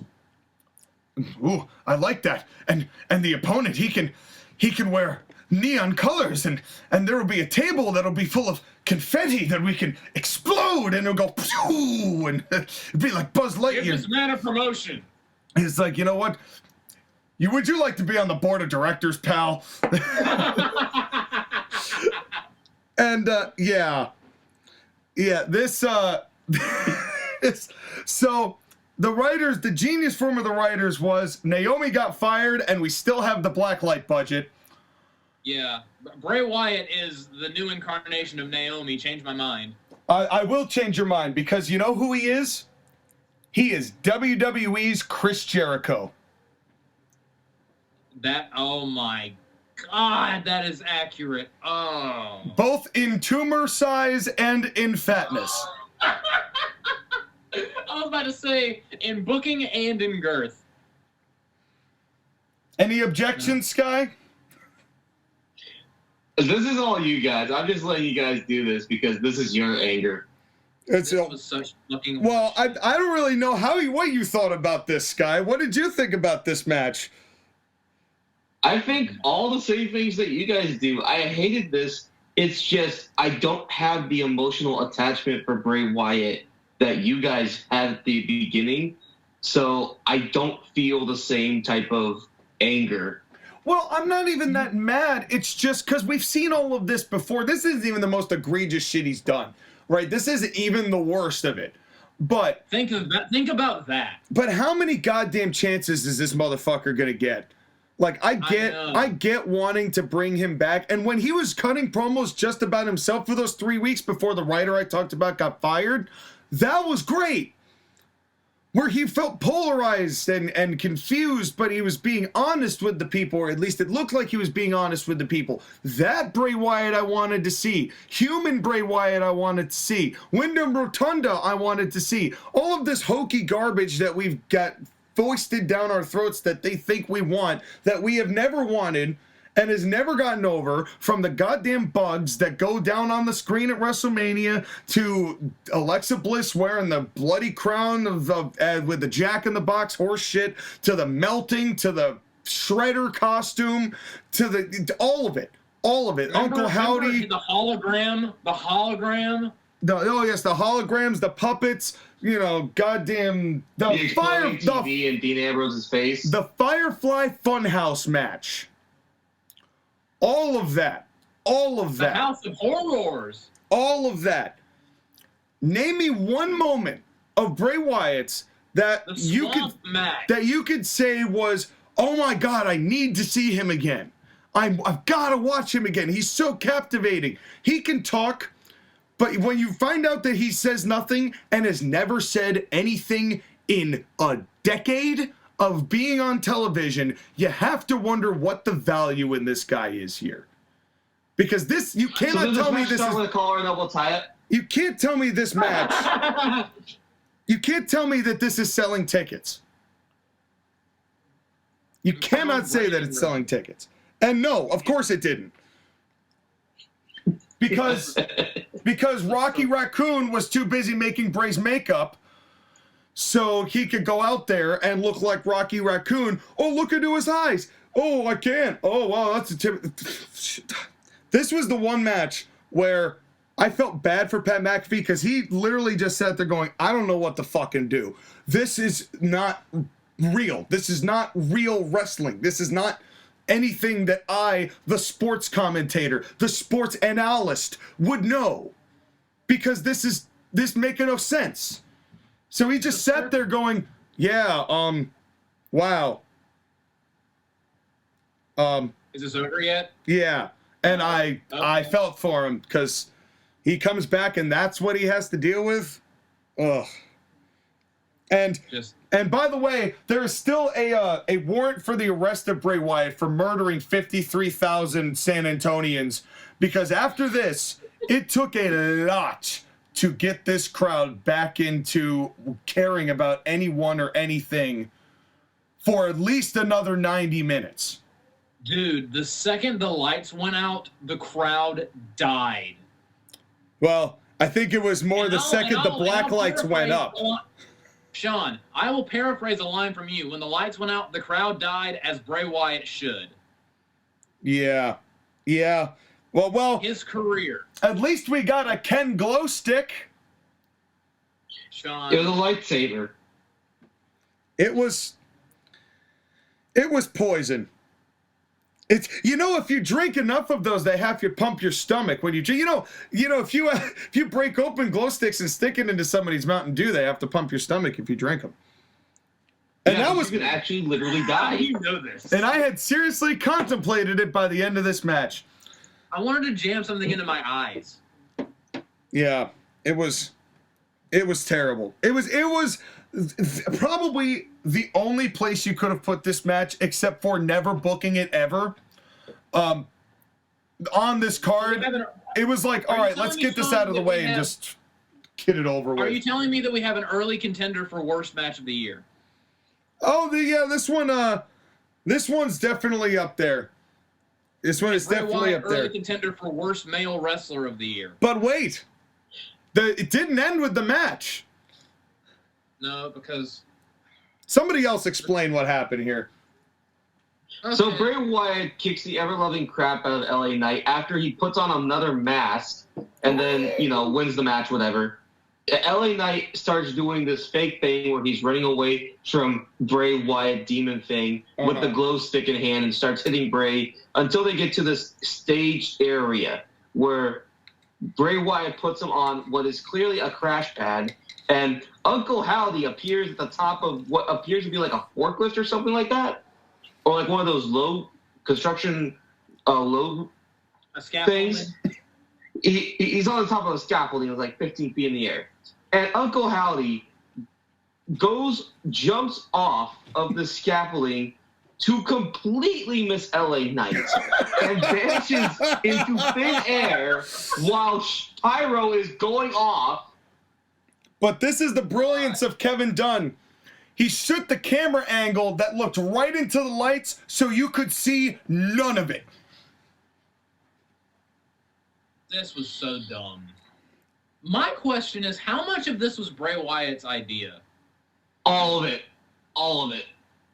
I can't believe wholeheartedly that Triple H would be like, yeah, I'm going to let you do all this same shit.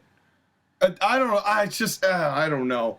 I don't know. I feel like this is part Bray Wyatt and part just goober writers who got excited trying to make the next Changeling movie. And instead we got Uncle Howie, who I couldn't believe was there, committing stage seppuku. And then we get the puppets watching from the top and laughing. And none of this makes any sense. And no, okay, somebody here, tell me what more you know about Bray Wyatt now than you did at Extreme Rules. There you go, folks. There you go. There's a guy named Uncle Howdy. There you go. His puppets are now alive. That is the exact same amount that you knew at Extreme Rules. Because they showed the three puppets and then Bray Wyatt wearing the Uncle Howdy mask. Well, we didn't know that Uncle Howdy was a different person. Yeah, which was also fun because he wore the Uncle Howdy mask and then took it off when he showed up. And then he wasn't him after that. And then this whole goddamn thing makes no sense. I would rather watch Barry Windham in a hospital bed watching Friends than anything that that this fucking idiot has to contribute to any wrestling promotion at all. I 110%. Bray Wyatt, I'm done with you. I'm done. I would rather watch IRS actually file taxes than you do anything.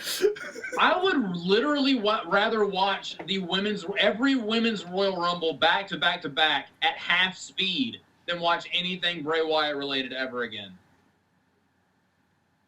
Just disinfect my goddamn eyes already.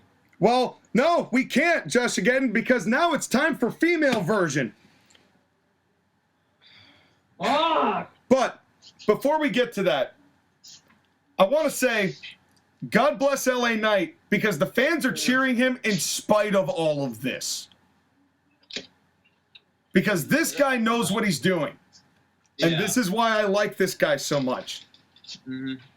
And put him in better shit, WWE. Yeah, give him some real feuds. Give him somebody to fight like Shorty G. Anyway, so the match up next is you know what, Skylar, why don't you introduce this match, seeing how it's got your fan club target in it.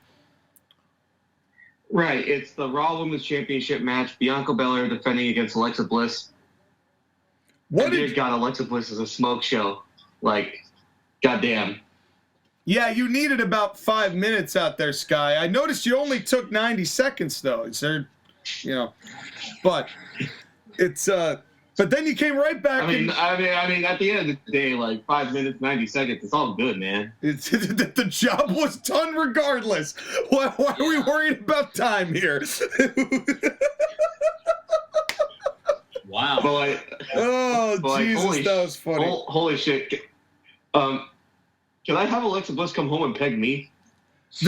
This is where JoshAgeddon would say what JR said at Backlash 09. I'm a married man. I'm a happily married man. Meanwhile, me and Sean have our own like thirsty adventures that we want to go on. No, this is your thirsty adventure Sean you're wants going on. Rhea Ripley to choke him, and Skylar wants Alexa Bliss to sit on his face. I mean, 5 feet of fury, man. God damn. Okay. Well, allow me to get serious for a second, okay? All right, Lance Storm. The mat is sacred. And this match tried its best to make the mat sacred after that dog shit. But how in the fuck were they supposed to do... Again, I feel bad for Alexa Bliss and Bianca because, one, Alexa Bliss is still tainted by the Uncle Howdy bullshit. If this was just a regular feud where it was Mean Schoolgirl Alexa Bliss versus Bianca Belair, then it would be perfect. But we have to get this bullshit with Uncle Howdy again, ruining not just Bray Wyatt, but also Alexa Bliss's career when she finally starts looking like a normal human being.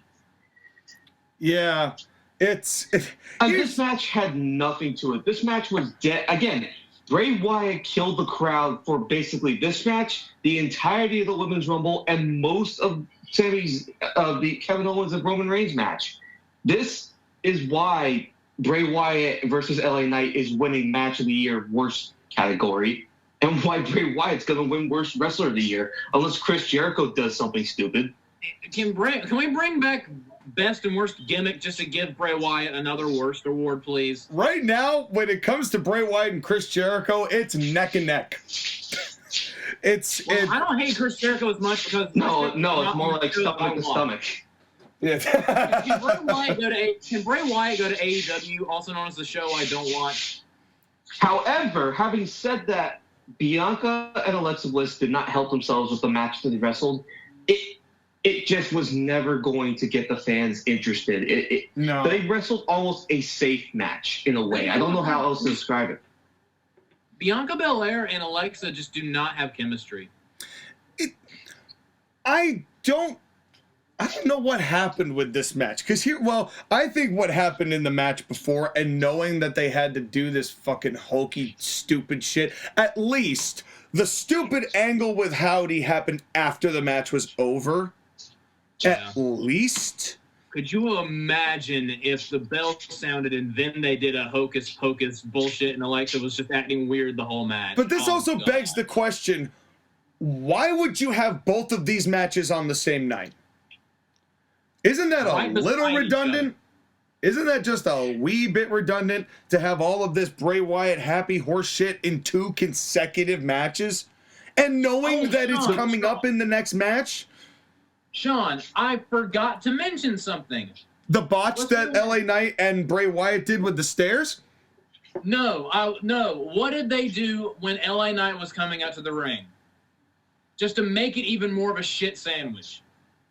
LA Knight was coming out to the ring, and then they played the rivalry video package, and then Bray Wyatt came out. And they did the same thing in this match. They had Alexa Bliss come out, then they played the rivalry package. Hashtag bad formatting. Why? Because they don't really want to change the format. Up after all the bullshit that Bray Wyatt shit on. And are we sure Vince McMahon is not like the puppeteer and like Hunt and Triple H is like, I got no strings to hold me down? Maybe that's why Triple H's nose is so big, because he's basically Pinocchio. He lies all the time. I truly believe this is Triple H's booking. All night, because I was sniffing around, seeing how much is Vince McMahon in this, and I think what the surprise in the Women's Rumble was definitely his doing, but I truly think that for the most part, this was all Triple H, because, as I said before, Triple H, they don't want to change the format. They're just giving you Triple H's version of the format that they've been doing for forever. He's basically Vince Jr. That was kind of the point. That's why he was put in charge for the brief period that he was put in charge. Yeah. And the one thing that you can definitely say for sure that is going to be like whether or not this is going to get better or worse, it really is like, this is Triple H's WWE. Is it going to be more like NXT's Triple H, or is it going to be main roster? Because if it's going to be main roster, then it is what it is. I think we've pretty much got a glimpse into the format that we're going to be seeing going forward until... It's not going to get better or worse. It's just going to be more of the same. That's just it. And you know, I could sit here and scream hashtag bad formatting all the time, but at the end of the day, they're not interested in changing the format. Maybe if it's sold, maybe, but really that's not what they're after. They've got the formula and they don't want to stray from the formula. I would like a little more continuity in their formula, but it's something that I don't know. I do think that this is a better version of Alexa Bliss than what she was doing with Lily and the damn doll. Well, we might be getting a retread of that. I know. But for the match itself, in a vacuum, Alexa Bliss wrestled as Alexa Bliss, and she did the bratty punches, and it wasn't great, but it reminded me of what captivated me about Alexa Bliss when she was that kind of bratty, short, 5 Feet of Fury, bitchy cheerleader kind of heel. That was great. And I loved Bianca's deadlift suplex that they did when she kind of moved her around. I did mention that as well. That was a pretty sick spot. But I'm going to say something now, and this is going to also count for the next match too. Ladies, either tighten up your hip tosses or stop doing hip tosses. They look like shit from all of you. From all of you. I'm going to say something that might piss Skylar off.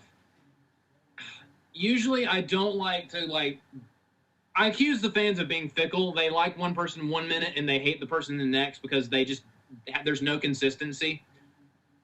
Bianca Belair, through no fault of her own, is purely because she has barely anyone to work with outside of a couple people. Bianca Belair has been Bianca Belair for 2 years now, and it's starting to get a little stale. Old. And I feel like that's also why this match was kind of dead. Bianca is stale. There is no disputing that. It does not help that the last feud that they booked for her in Bayley was so one-sided. It reminded people of John Cena. Yeah. Yeah, and again, they've really fumbled Bayley since she's come back. And we're going to talk about that when we get to the Rumble. But and then the afters was of this, so we could just move on from this whole thing. Does anyone have anything else to say about this match? Nothing happened. She hit a KOD and won, and no one cared. Yeah. And then this was an ancillary title defense and a filler feud before we get to the thing that I think is going to happen in the future, but it is what it is. Even the crickets were quiet. Yeah, it was, and then the afters accomplished nothing. It literally was Bray Wyatt saying, "Hey, you want to come back to the light. You want to, see the logo? It's a bee. I've got one of those lights that the bees come towards. Come on." No, he had a lily doll and was like, "I'll show you where on this lily doll I'm going to rip you apart." And she looked mildly confused. And then the camera went to black. Fuck all this. Yeah. I don't know what to say. Bray Wyatt, fuck Bray Wyatt for killing 53,000. And there hasn't been a slaughter this big in San Antonio since the Alamo. Too soon? Yeah. Don't care. It's okay. Hold on. Can we get into the history part for a second? Yeah, please do. Sure. Fuck the people that think the Alamo is such a big event in the history of the United States. It's fucking not. It is for Texas. It's not. It is for Texas. And Texas is a bunch of fucking bullshit. Okay, listen. The Battle of the Alamo was a small battle that barely involved anybody. It was only 600 people killed. Okay, 600. That wasn't that much. Okay. Yeah, 53,000 people were killed on the Royal Rumble. Yeah. Yeah, this was more egregious. There were more violent. Exactly. The Royal Rumble killed more people than the Alamo. The Alamo is just this overrated thing that Texans always have to say, remember the Alamo, remember the Alamo. That damn outlaw mud show known as the Alamo. They're rolling around in dirt. Although I do have to say there is a fun little piece of trivia here that I will like to add. In the Mexican-American War during that time when the Alamo took place, the American soldiers who were going into Texas and fighting in that spot and kind of trying to take the land wore these green hats. And the slogan that was around the Mexican army was "Green Go Home." So that's where the term gringo comes from, as a slang term for honky white boy. And that's just a little piece of trivia. If you Vampiro actually is the one who first introduced me to that in a Lucha Underground commentary. So cool. The more you know.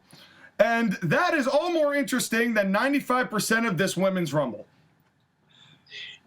And while we're at it, we'll talk about history. I'm just going to take this for a second. Gerald Custer's last stand is a bunch of bullshit because they're trying to find a hero to make it seem important so that way they can slaughter the Native Americans. Gerald Custer was an idiot who didn't know anything, marched his men into battle, hopelessly outnumbered, and basically during the last 5 minutes of his life, ran around screaming with his head cut off.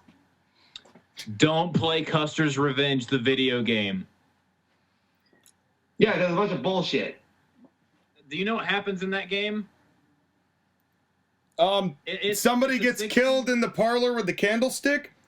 No, General Custer is like on one side of the screen and he's like 16-bit and he's naked and he has an enormous erection, and on the other side of the screen is a Native American woman who's tied to a cactus, and I will let your imagination fill in the blanks. That's a video game that exists.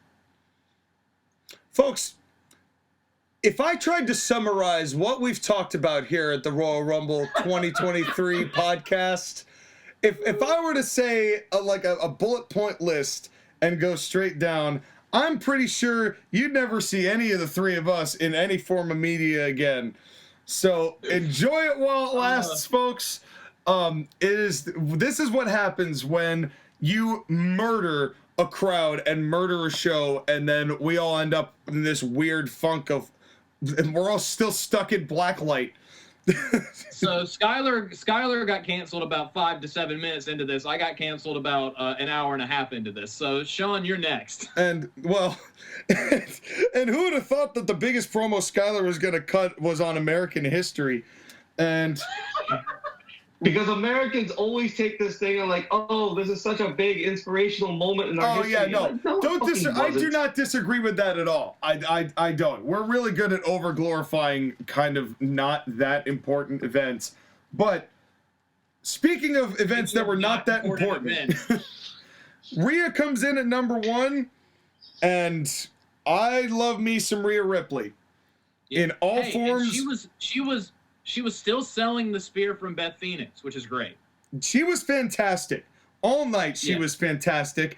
And we got the best and the worst in our first 2 entrants.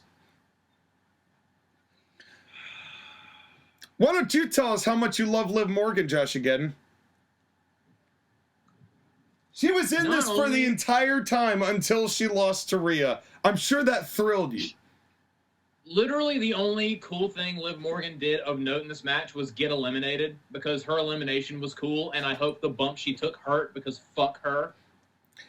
I mean, I don't think Liv Morgan is actually the worst option, considering number 3 was Dana Brooke. Yeah, but Dana Brooke wasn't ever going to have a realistic chance of winning. They had booked Liv Morgan to make you believe that she did.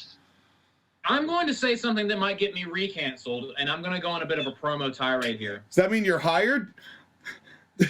I hate women's wrestling at this point.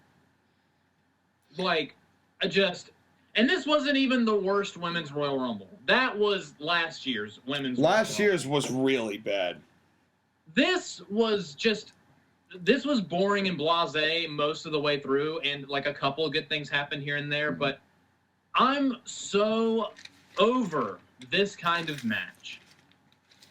We do not need a women's Royal Rumble. We do not need a women's Money in the Bank. We do not need a women's War Games. We do not need a women's Elimination Chamber. I'm over it. It is tired. It is not the only this is affirmative action, the match.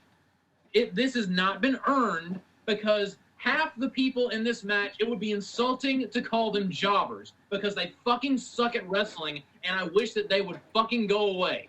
I mean, look at the people in this match. Liv Morgan sucks. Dana Brooke sucks. Tamina sucks. Lacey Evans sucks. Xia Li sucks. Nikki Cross sucks. Fucking Nia Jax sucks. Every single one of these motherfuckers suck, and I hate all of them. Women's wrestling is never going to get better because they keep having people like these involved, and it just sucks the enjoyment out of the room. Dare I say, I'm going to say something controversial. The Divas era was better than this current women's wrestling. No, it was not. Yes, it was. Let me tell you why. It was shit, but there was less of it. This is the exact same shit except with more exposure. I would rather watch a throwaway, heatless, go to the bathroom and you miss it Divas match than an hour. I'm a married man. Than an hour of just this pointless crap. I would rather the women be seen as a joke than be made out to be a joke through the booking, because their mentality towards women's wrestling has not changed. Because Triple H, Vince McMahon, Tony Khan, they cannot book women. They just cannot. And I'm over it. I'm sick of watching this shit. And for real quick, Triple H, fuck you for bringing back Nia Jax. Fuck you for that. And that honestly was me throwing in the towel as far as Triple H being in charge of creative. Because there was a lot of things he did on the show that I was a huge fan of. But that right there pissed me right the fuck off.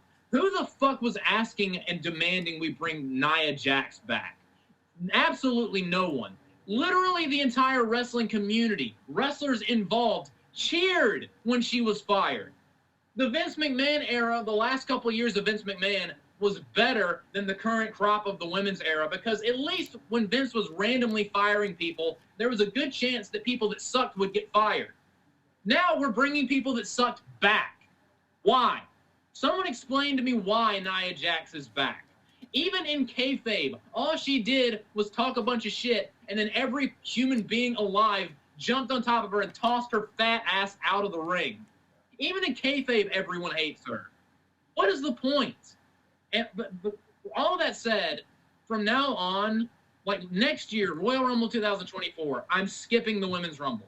I've had it. I'm tired of it. The only reason why this match is for PC brownie points. And it is not interesting. They do not have enough talented women on the roster in order to support this kind of match. I'm skipping women's Money in the Bank. I'm skipping women's War Games. I'm skipping women's Elimination Chamber matches. I'm done. I'm tired of it. And I said in the chat, like during this match, they should take a lot of the NXT women's roster and a lot of the main women's roster and just switch them, and the show would immediately be better. Just, I fucking hate. I don't know if that's necessarily true. Was the worst women's Rumble of all time. This was not as bad as last year's, but every problem that I've had with this fucking garbage has been there since the beginning, and I'm tired of it. Well, I would like to begin after that wonderful promo cut on women's wrestling by saying that I believe, I'm just checking my notes here, that nobody, in fact, is meaner than Tamina. That's number one, because you mentioned her. I just wanted to make sure that we made that distinguishment, that it was in my notes. I had to make sure that got out, that there is, in fact, no one that is literally all these matches do is prove misogynists right. And I am not a misogynist. There are so many talented women in WWE and in AEW. They just get drowned out and lost in the shuffle with all these other jobber tier people that we're forced to sit through and watch. Josh, again, Jimmy, I'm not disagreeing with you, but really, prior to this rant starting, you probably should have led with "I'm not a misogynist" and then got into all of this. Because peppering that in after most of the damage has been done. If anyone thinks that I'm sexist, I don't fucking care. No, I'm just kidding. I'm just... But my fucking God. I don't necessarily disagree. The main point that I agree with, and we've talked about this, and I've said it a lot, and actually, folks, you would have heard it if the audio file in the podcast, the Lost podcast about Sasha Banks, had actually aired. You would have heard more about us, because we did talk about the state of women's wrestling. But there is, like you said, Josh, again, there is just not enough women of quality to sustain this match. And I was floored, and I was mistaken. I thought they had only done 4 of these. They have done 6 of these women's Royal Rumbles. And they're all basically the same. And so that's another thing I'm trying to say about the format is the Rumble format is starting to really stagnate. It doesn't help having a mediocre Rumble and a good Rumble, or 2 mediocre Rumbles. Or in this case, a Rumble that was 95% mediocre, and then the final 3 picked it up significantly. It's Dude, like the staleness of the Rumble is accelerating from the mere fact that they have 2 Rumbles on each show now. Yeah, and it just makes it worse. Just like every other gimmick show with multiple gimmicks on it. When we get 2 Money in the Bank, I have problem with it. It's the same thing. We're probably gonna get 2 Elimination Chambers. Remember when they did a female tag Elimination Chamber? And surprise, surprise, it was mostly garbage. Yeah, and it's just, listen, the people who watch and care about women's wrestling the most are women's wrestlers. And because women aren't buying tickets to go watch women's wrestling. I'm sorry. It's just because men aren't watching it and women aren't watching it. They're watching Real Housewives and the Kardashians and shit.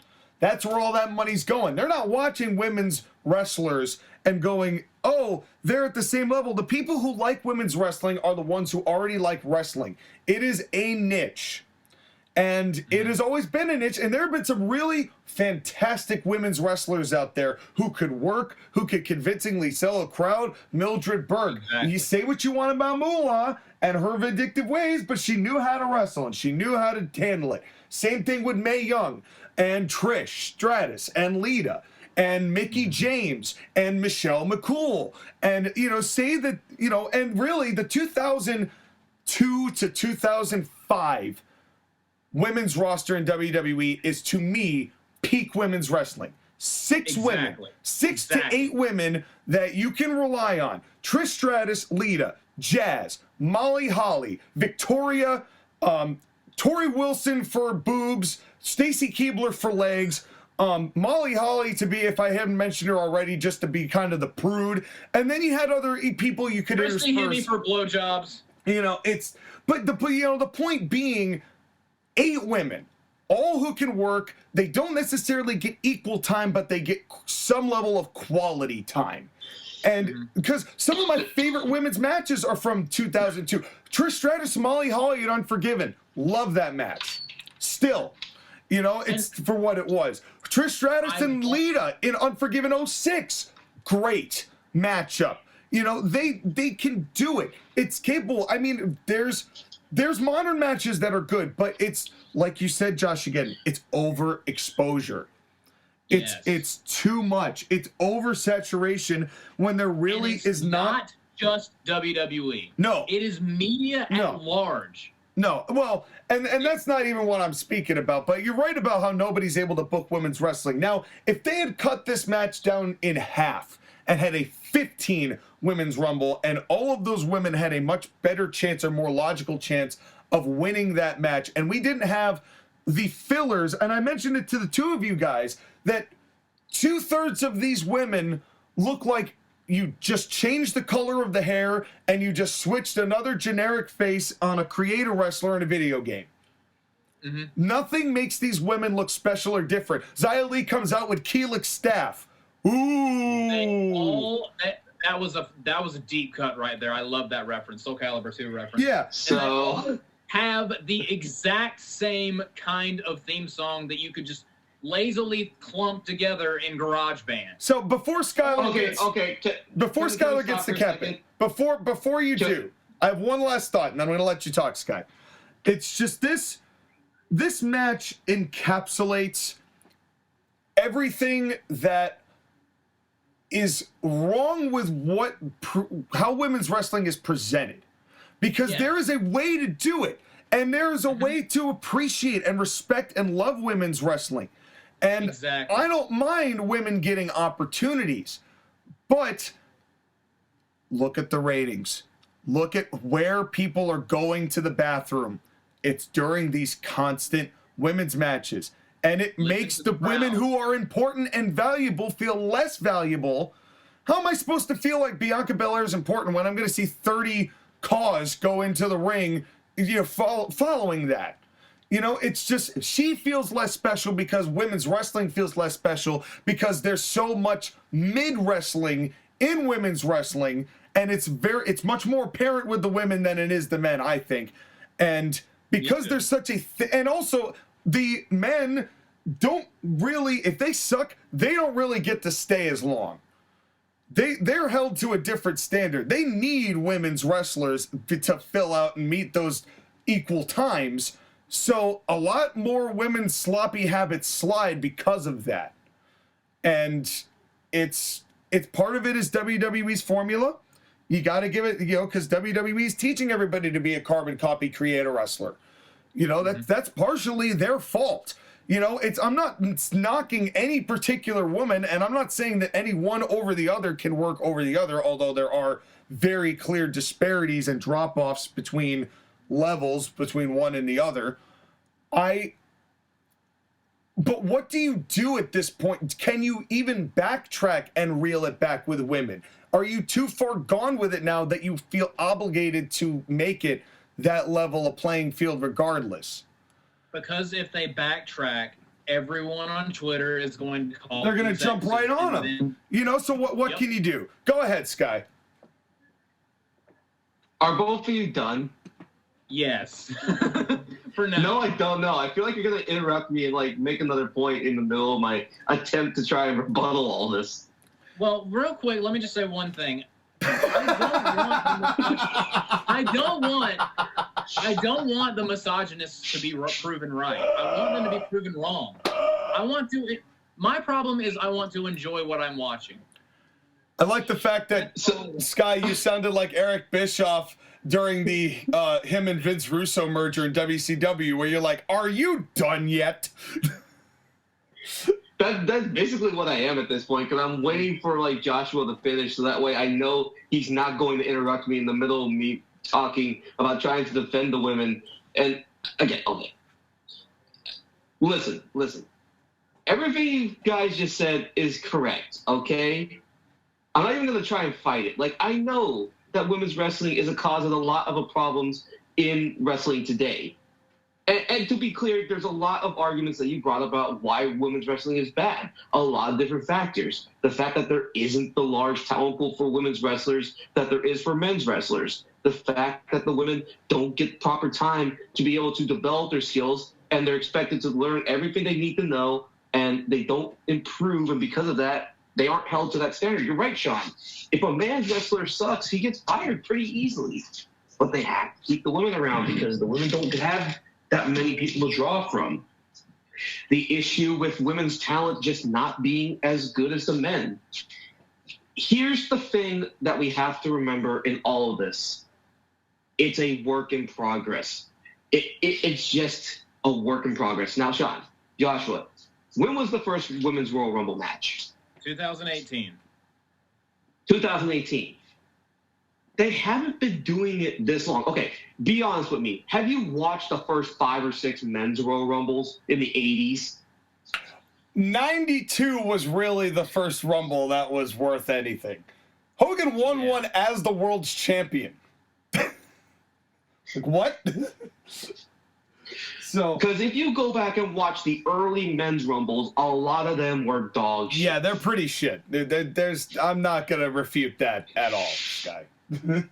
So don't come and say, oh, the women have such terrible Rumbles. The men have terrible Rumbles too. I mean, last year's men's Rumble was shit too. True. That is true. True. It's not exclusive to women. I'll definitely give you that, Sky. I will have to say, though, it's a little different because the concept really hadn't been invented in the first 6 years of the men doing it, where it had been around for almost 30 years by the time the women finally got one of their own.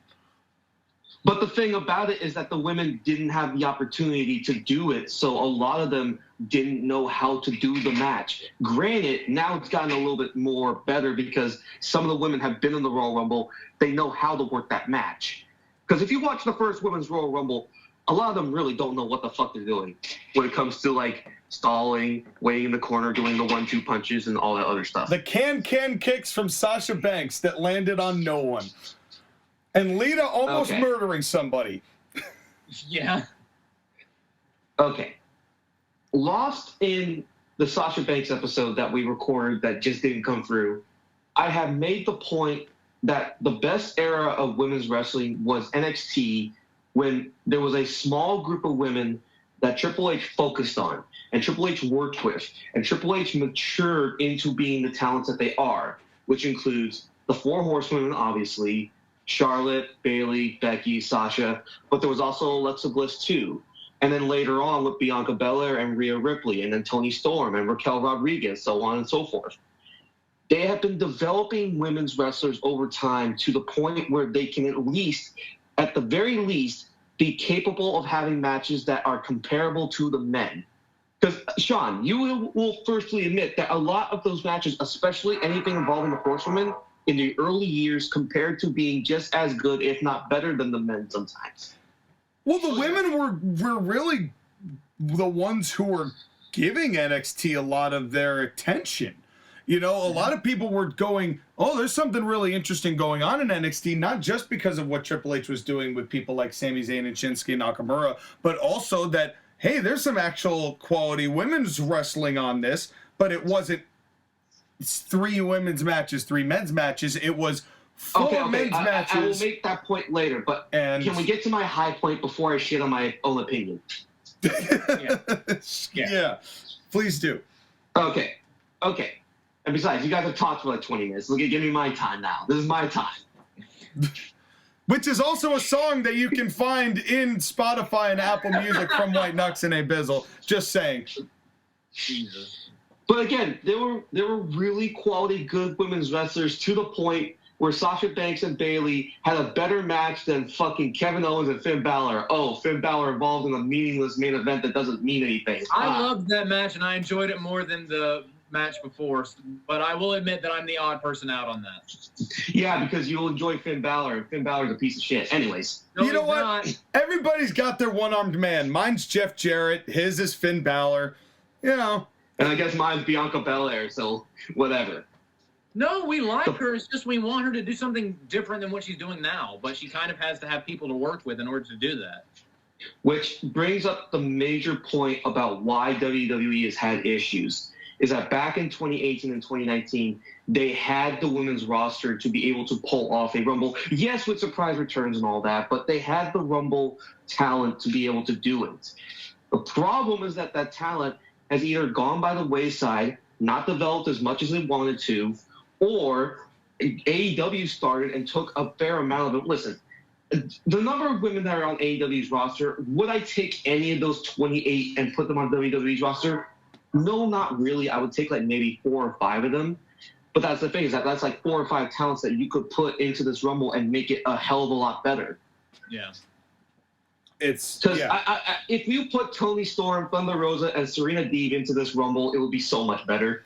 Yes. Well, and that's kind of complimenting the point I was trying to make earlier, Sky, is that say what you want about how the AEW women's roster works, they at least look different. They at least act different. They have personalities that are different, and they all can distinguish themselves from one another, seeing how one is a stick in a dress. You know, where it just feels so generic with WWE's women, where at least AEW's women has some diversity to it. Part of that is the presentation of the women. Part of it is the fact that Def Rebel is really shitty when it comes to music, and CFOs was so much better. Yes. Yeah. But the hardest part when you look at the women's roster is that it is still women's wrestling really being relevant and being at the level of the men is still in its infancy. Let's remember, 2006 was not that far away when Trish Stratus and Lita were main eventing Monday Night Raw. It's only been about, maybe 17 years? They still need to develop more women's wrestlers so that way the division can be able to do these matches. WWE just kind of got stuck in that they had to do the Rumble because they had to give the women an opportunity, because you might as well strike while the iron is hot, and they were being bashed over the head for how come the women don't get the opportunity. Now, Joshua, before you say anything, let me finish, okay? Okay. The fact is that WWE probably did the Rumble a few years earlier than it should have because it didn't have the roster for it. And ideally, they should have done it maybe in 2020, 2021, when it had an opportunity with the women before AEW was started to really, cement itself as the premier top women's division. And here's the thing.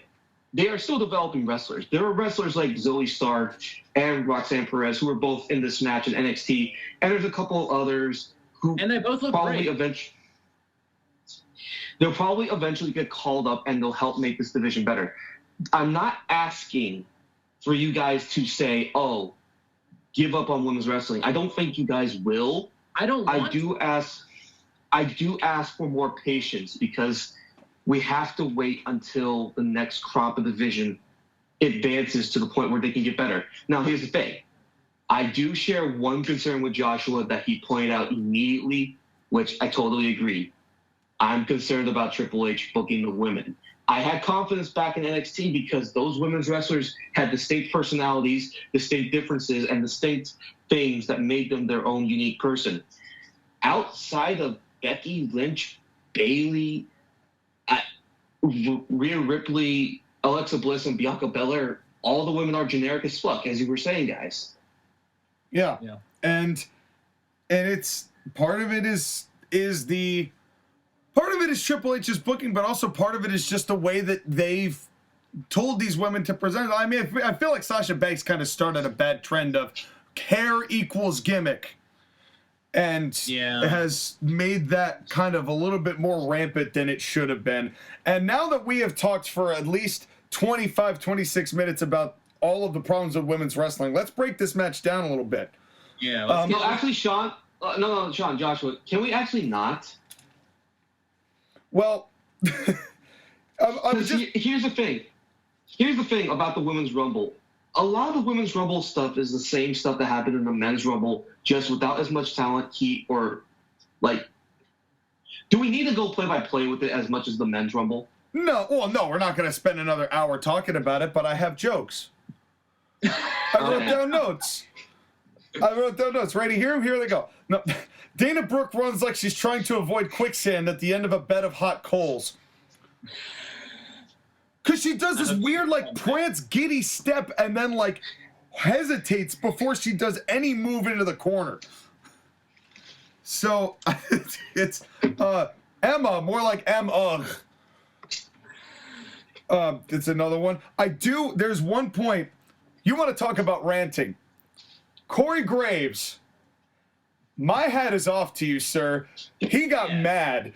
For real. This was a shoot. There was no way that this was just he was doing this to be healed. This was a shoot grievance that he aired out. He's like, okay, listen, if this is, I got to rant here for a second. Why would you stop an elimination? If you see someone trying to eliminate, why the hell would you stop them? You dumb idiots. Like... And Pat and Cole were like... And the best part is that that's a rant that you or me would have. Yeah. That was like, man, that was like straight out of the podcast. I'm like, man, Corey got real with that real quick.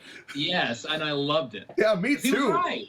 He's so right. And then later on in the match, like, Bayley and the rest of Damage Control did exactly what he said. And it was like, finally, someone's listening to me. Good job, Damage Control. And that's not exclusive to the women. The men do that all the time, too, and it drives me fucking crazy. No, it's that is. But it was just kind of like funny that Corey Graves, the former wrestler who's never been in a Royal Rumble, is like, why are you the logical person, Corey? Yeah, the fact that he had the balls to be like, all right, time to air this out, and literally he went on this rant, and I'm sure Hunter's in the back like, Corey, what the fuck, bro?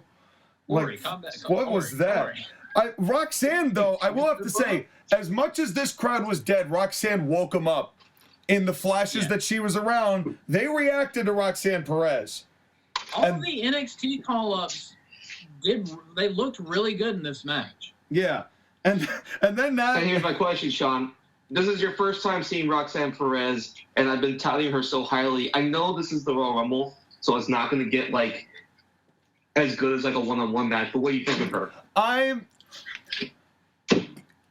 The Royal Rumble's fascinating because it is partially a match of first impressions for a lot of people, for either somebody who's coming up or how is this guy going to look after we haven't seen them for a while. So you get kind of the impression that you want out of that. I think there is something to Roxanne Perez. I'm interested to see what you've got of her. I want to see a singles match, though. I want to see a singles match and see what she's capable of, but she intrigued me enough to want to see one. So... And then we already talked about that. Natalie Neidhart comes out with Austin Idol's headset with the hat and the glasses, and I thought that was kind of nice. And Joshua having no idea who Austin Idol was. And then Pat McAfee, you could tell that this was wearing on Pat in the least enthused tone he had all night. Went, glad to see Natalia back.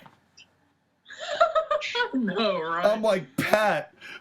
I relate to that. I know exactly. So like, you didn't need to say. I know what you said, but I know what you meant. We all know what you mean. Bianca Belair may be stale, but at least she doesn't have mold growing out of her like Natalia does. Yeah, Natalia. And Natalia is the last leftover from the Divas era that's still around. Yeah, Natalia is the refried beans that Gordon Ramsay finds in the closet in Kitchen Nightmares. But in any case, let's see. Then we get Xia Li looks like she took Keelik's staff and looks like Shanghua and Layla Hirsch Dragon Ball fused. And then Becky injected some life in, but blah. Tegan Knox is another call. And then came the surprise of the match. Yes. Asuka. I did not think I was going to say this, but how can I miss you if you won't go away and then you look completely different and tighten all your shit up? This is the Asuka that intrigues me. When she removed the mask, the crowd, I won't say they went nuts, but they popped a little bit. She got the most reaction of anyone in this match. Yes, this was her murder, I think it was murder clown gimmick. The murder clown. Kana. And her shit looked good. Yeah. It was tight. I love the black tights. You know, it was grittier. It was a grittier Asuka. She wasn't loud, screaming Japanese woman number 47. Yeah. This was Kana. Yeah, this was different, and I was actually really happy she made the final three on that basis, because she was, all of her stuff looked tight, and it reminded me of what Triple H was able to do with her in that golden era you were talking about, Sky, in NXT. How great Asuka was, and Shayna Baszler as well, that Triple H was able to cultivate when he gave them time. And this is and then I don't know whether you heard this when Piper Niven came in, and it was I don't know what, and Piper Niven came in, and somebody, I think it was Corey Graves, said, well, Eva Marie must be pissed. I didn't catch that. And I was like, wow, we got Conan referenced on this show. We got Eva Marie referenced on this show. And I did like Tamina's jacket, to be fair. Real quick, speaking of that, even though I did kind of bury Triple H earlier, seriously, like, what is wrong with your brain to bring back Nia Jax? Thank you for dropping Doudrop, and like Doudrop is dead. Long live Piper Niven. Yes, but also subsequently fucked the commentary team for making Doudrop jokes the entire time she was there. Yeah, that got old real damn quick. At least, like before Piper Niven left for a while, she looked like she just hated her life because her name was Doudrop and she wasn't really going anywhere. When she was in this match, she looked like she had fire in her belly. She looked like she had life in her eyes. She looked like she was excited. I think there's a lot of things in that. Part of that too. Go ahead, Scott. Part of that too was Piper was going through a lot of like mental health struggle things. She had like a health scare a couple months ago. Because like she did, and that's why she stopped wrestling, because like she needed a break. And again, how can I miss you if you won't go away? How can I feel good if I don't take a break? Yeah. And honestly, her stuff looked much better than it did. I did like her little tartan that she was wearing, and I liked her interaction with Raquel Rodriguez, both of you. Mm-hmm. So, again, this is the Piper Niven that I originally drafted and was like, this is Nia Jax except better. Yes. This is Nia Jax except, watchable. Yeah. And then she took a couple of table pieces and beat up Raquel Rodriguez with it. Good times. JR is still recovering. And then came out Chelsea Green, and she was there for a hot cup of coffee, begging the question, what the fuck was the purpose of that? Just to do it. And then we see Zelina and Xia get into the Street Fighter pose thing on the outside of the ring. That was fucking dumb. That was stupid. And I will have to say, I really like Raquel Gonzalez. I'm not calling her Raquel Rodriguez. I do really like Raquel Gonzalez. But I do think that instead of that running, like, weird power slam she does, she would benefit from using the black hole slam. Well, here's the thing, though. Before we do that, did you notice that Zelina Vega got an entrance with an advertisement for Street Fighter? You know, I actually gave her credit for that. I'm like, good for her. Go get that money, man. You know, that whole thing with the third-party thing that she was at the crux of, and now she's getting Street Fighter deals, and Triple H could give a damn. Like, my good on her. problem with that, you have her come out cosplaying Street Fighter, and you don't have Zelina Vega dress up as Vega? Of course well, not. Vega's from Mortal Fuck Kombat. you. Yeah. That would have been She's on the done that nose, before, but though. it would have made me laugh. Well, she's done that before, so it's not Yes. like it's anything new. She should have dressed up as Valdo. That would have been something. Slithered around the ring, did a moonwalk. And That's right. Like, got up in a ball like Sonic the Hedgehog and just started, like, just being weird. That's right. Oh, good stuff. Hey, did you know that every time Mia gets super kicked, she falls down and says, "Me chin"? You know, because she got kicked in the chin. Boo! That's Boo! the goddamn name. I hate it. Yeah, Why? it's dumb. This At least Lacey Evans is a heel that you can actually, like, hate. Yeah. and then She almost murdered Zelina Vega because she was like hanging her with the Cobra Clutch and just dropped her off the top rope, and Zelina just splat onto the ground. yeah, that was a nasty bump. And then I don't remember who did it to Liv Morgan, but somebody like did the move where they take her by the hair and then toss her around the side of the ring, and Liv didn't even know how to take the bump. Because Liv Morgan is Liv Morgan. Yep. I said Ever since I was a little. Yeah. Well, I also said this too. If Michelle McCool had stayed in the 2010s, she would have been the biggest women's wrestler of this era. There would be no Major Horseman revolution and Stephanie McMahon inventing women's wrestling. She would have been the standard. Yeah, basically. I wish Sonya Deville was better at wrestling, but I do like her as a heel. She has a really big nose. That Skylar. She does. Said the same thing. She does. I mean, it almost works for her whole like Cruella DeVille deal that she's got going on. Like, she's got a look. Like, in all fairness to her, she's got a look. It's certainly better than her quasi MMA gimmick that she had. Yes. You know, her being again, the funniest thing about that is they tried to debut her like at the same time when they had Shayna Baszler at her peak on the roster. Yeah, not a good time. But then there was this whole thing with the match. Everyone was dropping their stuff. Like Dakota Kai just threw her belt down at the ramp and then ran down the ramp. I'm like, okay, so that is literally telling us this title means nothing. I'm throwing it down here. And Io Sky did the exact same thing. Yeah, why would you not just bring it to the ring and put it there? You know, walk down, have some pride. Or it's a no DQ match, run into the ring and hit someone with the belt. And then everybody's favorite tank driving idiot, Shotzi Blackheart, and then guys, make this make sense. She's just gonna leave that drivable tank at the end of a mile-long ramp. Why would you waste the energy walking down to the ring? You have a tank. Because Shotzi's a fucking moron. Did you not see her quote-unquote performance in Women's Money in the Bank? Yeah. She almost killed herself multiple times. I did. And then... Can we just start calling her shit-faced Magoo? But you know what?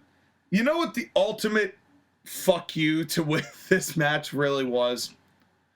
It wasn't the fact that Nia Jax came back. It wasn't the fact that she was number 30. It was the fact that Kevin Dunn fucked up the order of operations, played the music, and then forgot the countdown, and then was like, and there's it's a Royal Rumble, Kevin Dunn. You've done 30 of them. You have one job: get the countdown right, then do the entrance. Remember, they've been doing the women since. Remember, they've been doing the women since 2018, and the Greatest Royal Rumble, so it's actually 40. Yeah, dude. It was poetic, though. Of course, Nia Jax's return was a botch. Yeah. At the outset. And it was perfect in a way. Yeah, that was the ultimate fuck you. And she looked more immobile. They should call her the immobile object. Than she was when she left. And her just getting shit canned out. Here's the thing, Joshua, is that you can play a bitch about Nia Jax, but she didn't even eliminate anybody. She was just there to take a beating. There's nothing positive about her. Nia Jax, you're saying? Yes. Yeah. It's. I would not. Let me just say, the next time we do a draft, I promise I'm not going to give either of you Nia Jax, but I guarantee you one of you is going to give her to me just to fuck with me. But we'll cross that bridge when we get to it. Yeah. Well, the thing is that we could give you Nia Jax, but he would just job her out. Yes. Yeah. And I'm going to hire her as a janitor to clean up the arena. The fun of the screwball picks is finding something other than jobbing to do to have fun with the gimmick of the person. Yeah, it's just hard to say one way or the other. I mean, I had Nick Aldis beat up 3 midgets, a guy who's cross wrestling and karate Eric Bischoff. Yeah, and that was great. And that was JoshAgeddon's fault. And that was me blowing the kiss. But then we get to this final 3 with Asuka and Liv and Rhea Ripley, and then this starts to pick up. Not only just because Asuka and Rhea Ripley, I think, actually could still put on a pretty good match, but because I was scared shitless they might actually have Liv win it. And I think that they knew people's assholes were going to clench when they had her in the final 2. And I respect the fact that they wanted to scare people with that. Dude, my asshole was clenched so tight I could have made diamonds out of coal because I was terrified that Liv Morgan was going to win the match. And I was like, especially when I was in the especially when Rhea Ripley was flailing her legs while Liv Morgan was blind. Yeah. Yes to both of you. And but that moment where Rhea Ripley is flailing her legs as Liv Morgan was blind as hell, can't find her. I'm just like, you're not gonna have Liv Morgan win while she's been blinded, right? That's why I thought that they were going to do it, because what a babyface move in their backwards ass logic. Have Liv Morgan win while being blind. Well, and truthfully, it sadly would make sense for the way they booked Liv as the winning somehow, even though she outright doesn't deserve to, but I'm somehow still the babyface. That would track, and that's what scared me. There was logic in it. We're aligning. Yeah. It's remember that one battle royal that Darren Young won when literally everybody else eliminated each other and he was just the last one standing? Yes. No, I don't. Yes, I do remember that. That's how he became #1 contender against The Miz for the Intercontinental title at Battleground 2016. But by the way, Bob Backlund. Yeah, I was just about to say. Make Darren Young great again. And now Fred Rosser is now in NWA, and I believe he's working some New Japan too. So good for him. But the fact that they had made Darren Young great again before Trump 3 years is like. You know, that was at the beginning. They were just starting to capitalize on that, you know, getting on that bandwagon. But this finish with these 3 on the outside, and then the Rhea teetering the legs, and then Liv getting up in the Hurricanrana, it was really well done, and it got the crowd back into it briefly. But in the last 3 minutes with the last 3 women, that Rumble turned into, okay, now we've got something to watch here. And that is where I will really give the credit. And Rhea, there's no one more deserving than Rhea to win this Rumble. I'm glad that it's her that's going to go down as the first woman to go wire to wire. Exactly. That made me so happy. And now, though, it presents an interesting question. Which title does Rhea Ripley go after? Bianca Belair. Absolutely. You can make the argument for Charlotte because Charlotte challenged Rhea Ripley and beat her at Mania several years ago. I've seen it. I've seen that match. But Rhea Ripley and Bianca have also wrestled. Like, this is the good alternative. Like, you have multiple options. It just depends on what you feel like. Yeah, I think either is fine. Is a good option. Yeah, I think both of them are good options, truthfully. I mean, Charlotte is what Charlotte is, no matter which face she's got carved into her at this point.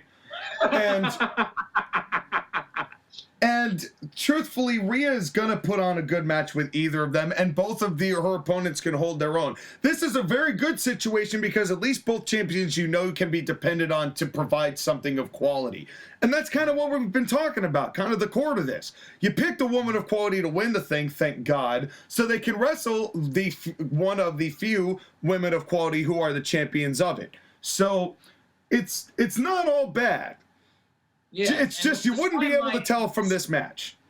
Despite my long, screaming, wailing and gnashing of teeth promo earlier, this match was not all bad. And like the last several minutes really picked up and the right person won. And there were good things in the match here and there. It's just easily 95% of this match was just skippable filler. Yeah, and that's really the crux of it, but thank God we Is it a little weird that I run the same way that Nikki Cross runs? You're the one who made that with the same exact comparison. facial expression? With the same exact facial expression? I don't find that odd, Sky. I find that to be very much characteristic of you, the human being. That comparison made me very cross. Well, it made me a little hardy. Ha ha ha ha ha. And then we get this crap ass concert. This fucking the 6,000 people that were resuscitated during the Rhea Ripley Rumble were subsequently re-murdered after this match of this guy. The one good thing about this entire shitty concert was Twitter. There were so many hilarious tweets about this shitty Hardy concert. My favorite of all of the tweets was this guy. I can't remember who said it, but man, this is the worst Hardy performance since Victory Road 2011. Yeah, it's a good one. And I laughed for 3 minutes straight. Yeah, you're not wrong. You're not this, and here's the thing. It's 11:30 at night on the East Coast by the time we finally get to this goddamn main event.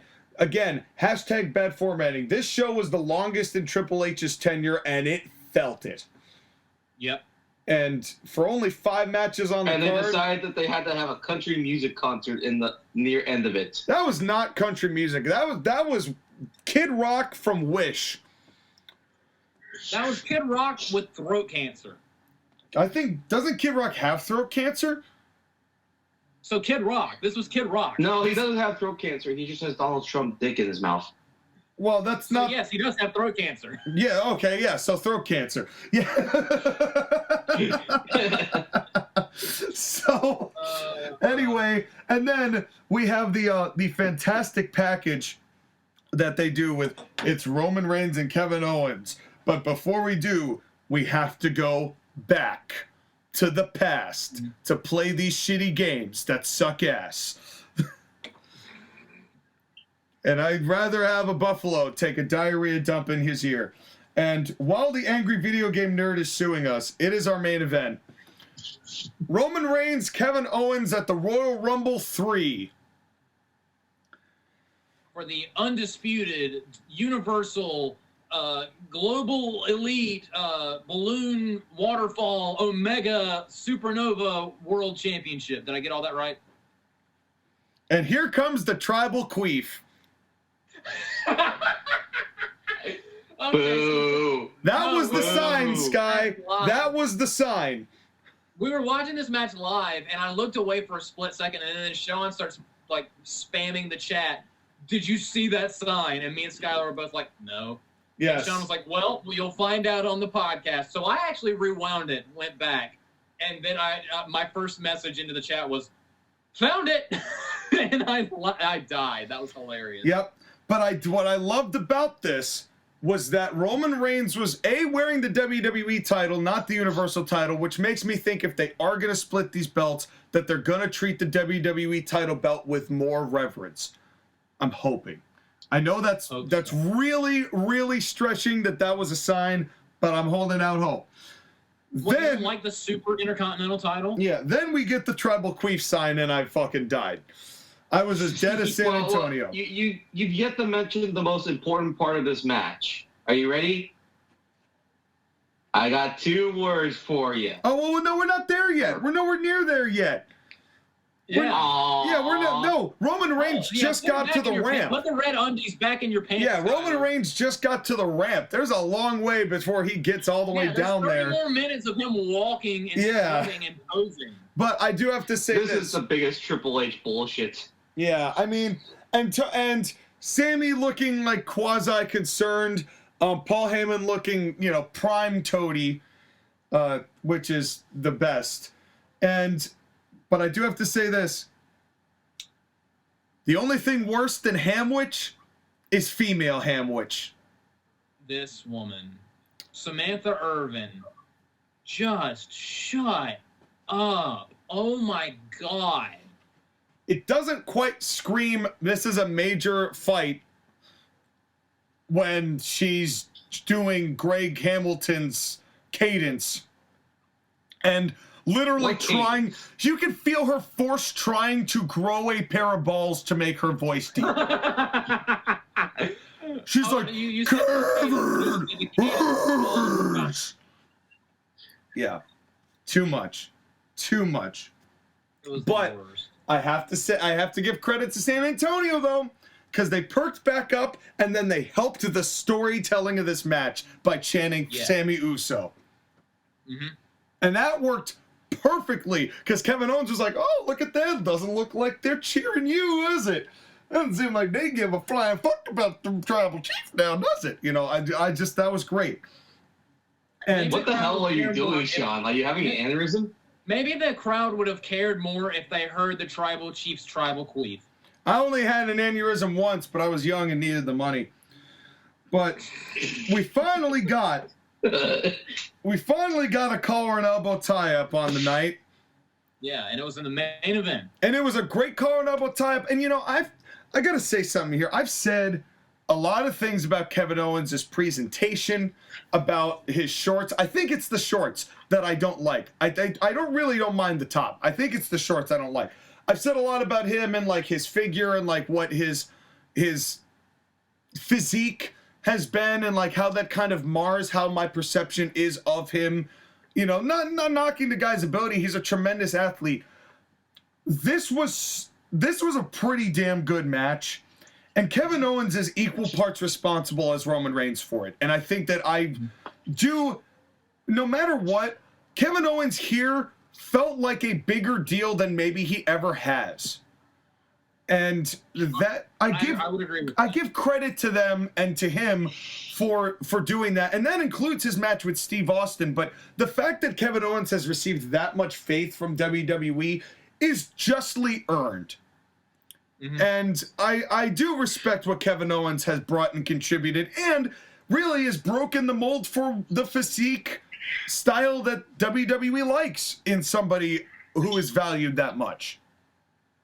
I think the thing that we always have to remember is, as much as we joke about Triple H boys and girls, Kevin Owens really is Triple H's guy. Yeah. This is, above anybody else, this is the one man that Triple H has always supported, because he always loves the things that Kevin Owens does. And it's true. Everything that Kevin Owens does is exceptional, even though this was really hard to buy into, because you knew in no way in hell was he beating Roman. Yeah, that was the biggest thing about this match, is that everyone knew that the post-match was what was important. The match was just the method of getting to that point. Which is kind of disappointing, because usually it's supposed to be the angle that leads to the match. Now it's the match leading to the angle. But that being said... And meanwhile, somewhere Jim Cornette is crying to himself watching 1982 Mid-South Wrestling. Well, I do have to give credit, though, here in this match. Because that being said, even though the match was kind of like the precursor to the angle, this is still a hell of a match.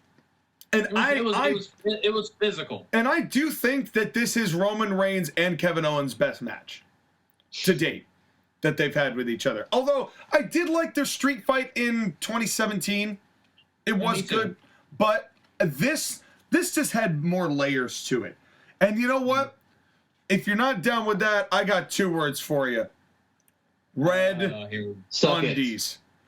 Dude, when Roman Reigns finally loses the belts, he better have blue undies. He better be wearing a different color underwear just so that is like like an ongoing thing. I swear to God, if WrestleMania is the night and Cody Rhodes is going to beat him, if he has anything other than red underwear, I swear to God, Sean is going to like literally detonate the entire state of Connecticut. Imagine Cody Rhodes just kind of looks at the camera as Roman Reigns is walking down to the ring, and he just pulls up from red underwear like, I got this.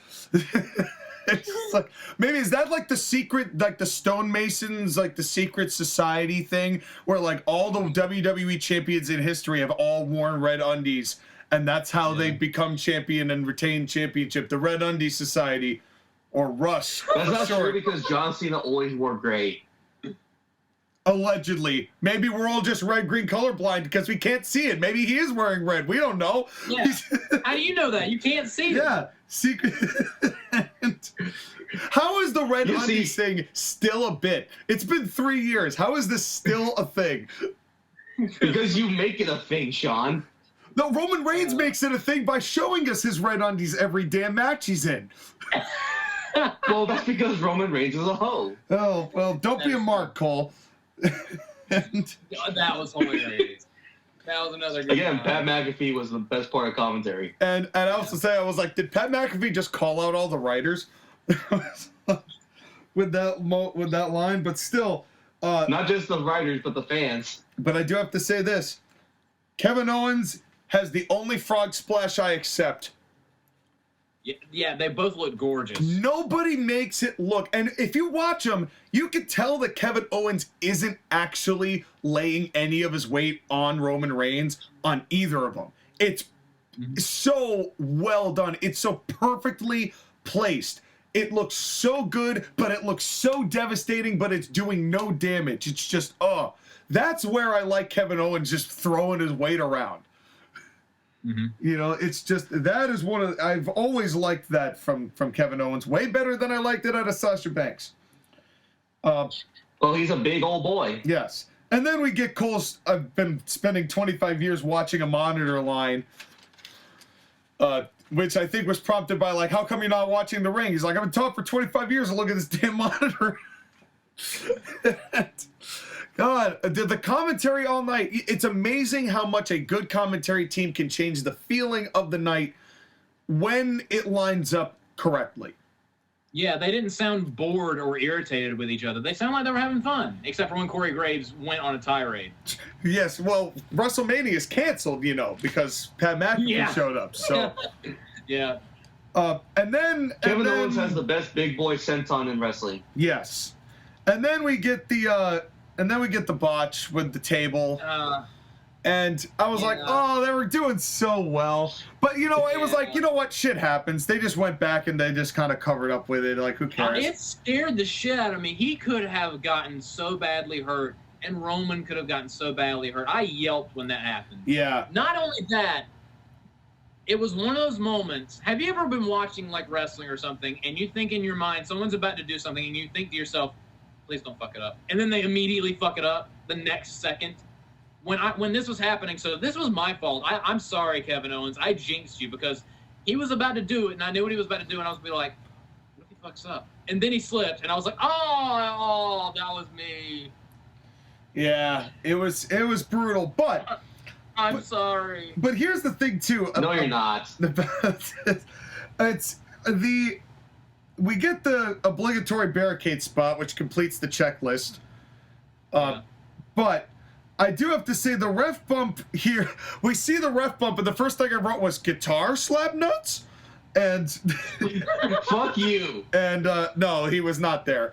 Oh, come on. He's an AEW. There's no... If Elias was here, maybe. I know, but I'm a mark for Jeff Jarrett. I want to see Elias's nuts. No thanks. And really hairy. But anyway. And then the big thing is that Roman Reigns tells Sami Zayn, go get a chair. Well, before we get to that, I love we got to talk about this steel step spot that happens first. Christ. Okay. I respect the fact that they wanted to do this. But do you recognize how small the margin of error was for that? Those had to be placed perfectly. If Kevin Owens did not want to suffer whiplash and basically have his neck snap in half. Because if you notice where Kevin Owens' head landed, it was right in between, it was in the air between steps.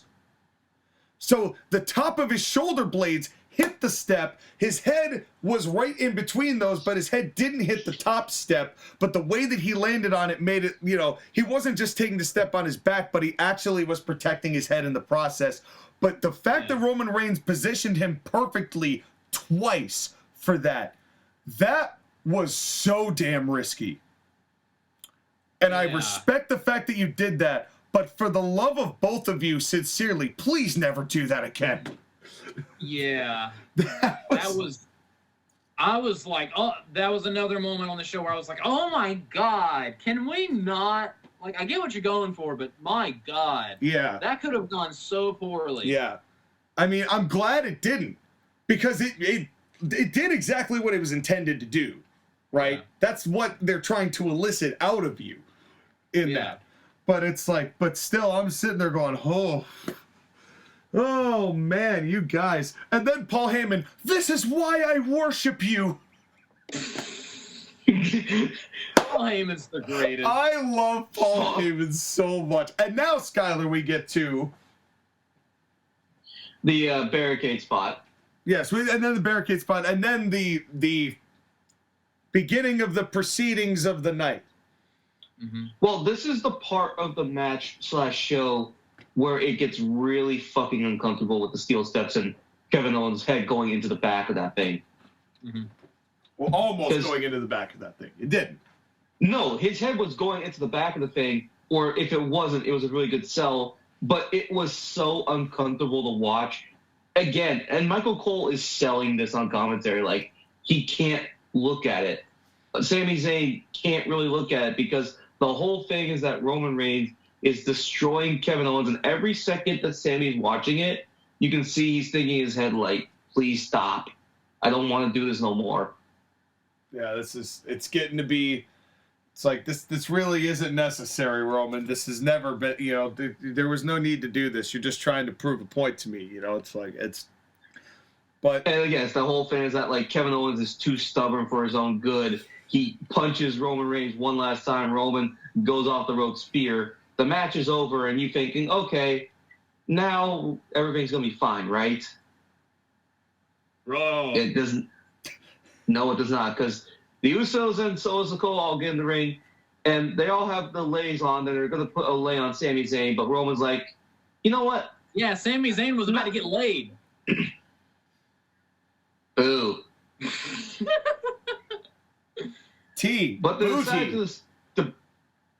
But they decide to beat up Kevin Owens more. They do the 1D. Roman Reigns is smiling, making Sami Zayn watch it, and Solo Sikoa and the Usos destroy Kevin Owens.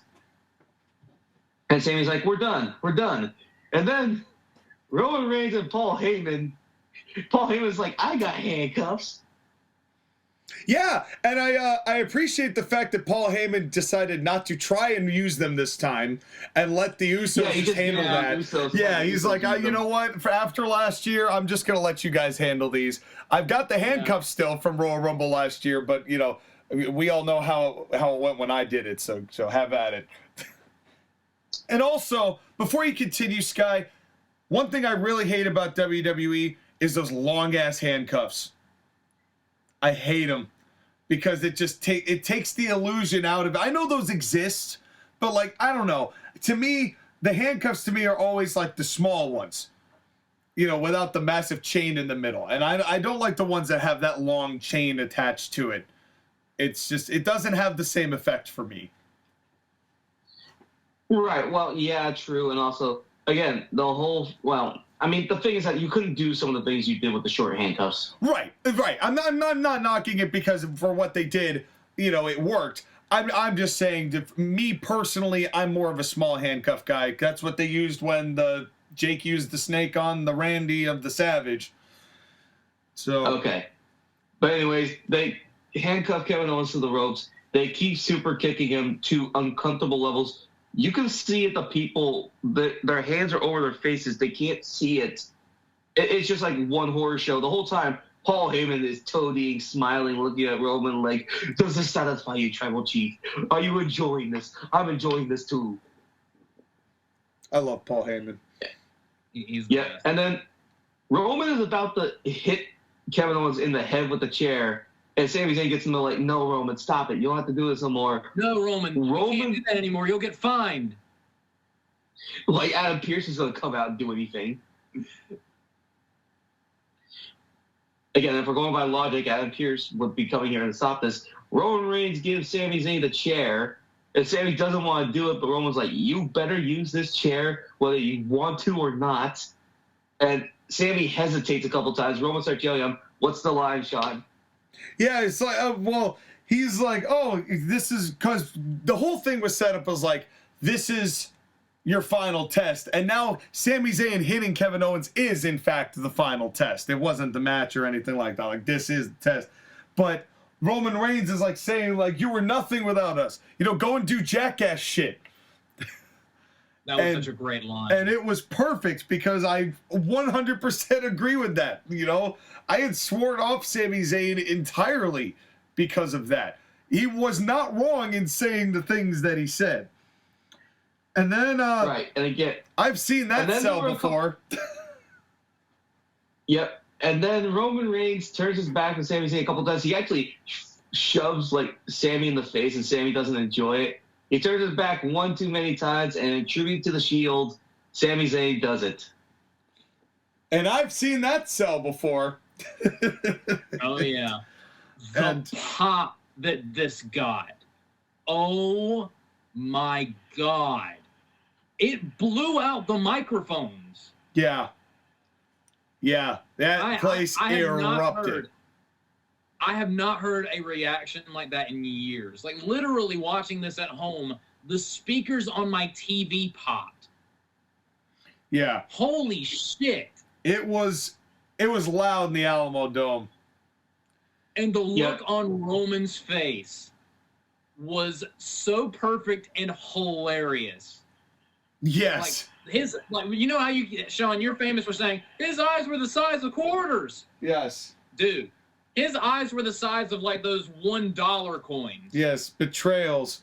The betrayal of Sacagawea in his eyes.